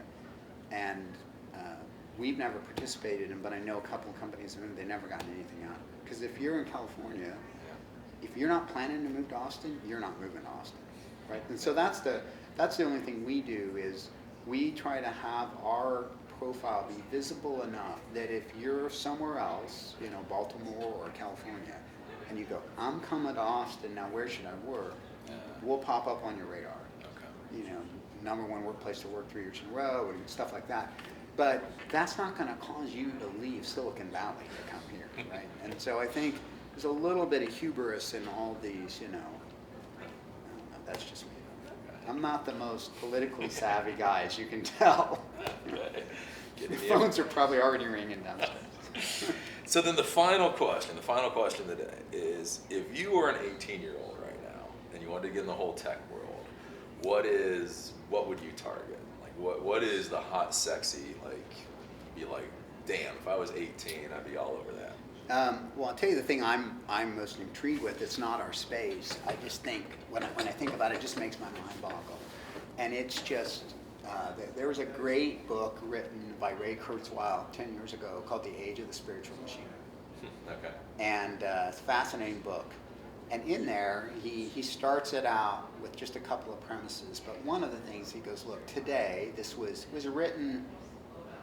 He might have written it in like 98 or 99. It got published right around 2000. Yeah. And he goes, today, meaning in 2000, 99.9% of the computing machines on this planet are organic. Maybe because they're all people. Yeah. Right? And he said by the year 2020, it will have completely flipped, and 99.9% of the computing machines on this planet will be inorganic. And it's happening. Yeah. It's this Internet of Things, and they're all going to talk to each other. And there will be, I think, if you look at all the ways the Internet connecting the people has changed business in the last 20 years, I don't even think we're quite at, Netscape went public in 1994. Yeah. And that's considered like the beginning of the internet wave. It's been 20 years. I don't even think we're at 1994 yet for the Internet of Things. It's just starting. And it will be that transformative. There will be IP addressable, intelligent, communicating to each other things in everything. Yeah. They're gonna have to be managed, and I don't know, but that's the thing that's most exciting to me. It's probably what I'm spending more time reading about. If I got fired tomorrow, if the board fired me tomorrow and I started another company, it'd probably be about that. It's probably too early. Yeah. I think there'll be a lot of, false starts, but that's probably where I'd go if it were me. And so it might be good to have a double E degree, or the equivalent thereof. So is there any final thing, any parting thoughts you would give to the viewers out there? Any golden nuggets of wisdom? That would presume I have some. I tell you, I don't know that it's a golden nugget. It's a trend that I see that makes me nervous a little bit. There's this trend right now for here's what I thought you were going to ask me. You're 18-year-old, should you go to college or not? Because there's this other big thing, college is a waste of time, don't go. And on one hand, I think there's some validity, depending on what you want to do, to that thesis. But here's the thing I worry about. I see this in even younger engineers that have graduated and gotten a computer science degree. Because of the accessibility of information and the types of tools, the deep level of understanding of computer systems is going down, not up. And because you can go build a mobile app and not really understand computers because of the tools that are available. Yeah. Right? And unless it hits huge scale, you don't have to worry about it. That's the only time you have to be a computer scientist. Yeah. And so what I worry is there'll be people who in the short term take the shortcut, and that probably will work out fine. You'll start that company, you might even do well, but you'll lack the depth of education, even just in a discipline like physics or computer science or electrical engineering, something that's directly applicable, that you'd get if you'd have exchanged 4 years of your life to get an education. Now, all that said, I do think colleges are partially failing, on preparing people for the workplace. But that trend is accelerated in our space, in the technology space, and I think it's a dangerous one. The Elon Musk of the world got there by being educated. That dude is super smart, and I'm not sure he'd be that smart if he hadn't gone to college. Yeah. And what difference does it make whether you start at 18 or 22? Some of the rush I don't quite get, because if I think I'd leave him with this, that when you asked me a really good question when we started talking, which is, people look at somebody who starts a company and go, can that be me? Yeah. And I'll tell you honestly, I wouldn't want to have been running this company when I was 25. It would have been a nightmare for everybody here. Because there's just a bunch, no matter how mechanically smart you are, if I tell you, you need to understand this about software development and finance and sales, and I tick off all the disciplines, and you do, here's what you won't know. You won't just have lived very long, and you haven't had lots of human experiences, and so the mistakes will all be people mistakes that I can't teach you in a shortcut. Yeah. And those, I think I would have sucked horribly, like way more than now, at 25. I wouldn't wanted it. I wouldn't have wished it on anybody here. Yeah. Because I think there's good old-fashioned, what mom and dad would call good judgment. For people who advance in our company at a certain level, the thing that moves them up is just judgment. It's not technical, it's not competency in their domain. Yeah. It's when presented with some unique situation, more times will not, but they choose wisely. And the only thing I've found reliably to produce that is screwing up a bunch. And you can't, yes, starting sooner will let you screw up sooner, but starting sooner doesn't make you great sooner, you know what I mean? But maybe smarter people than me found a different way to do it, but that was me. I don't know. I've said enough now. Cool. Well, thank you for your time. Thank you. It's been great. I really enjoyed it. It was fun. Yeah.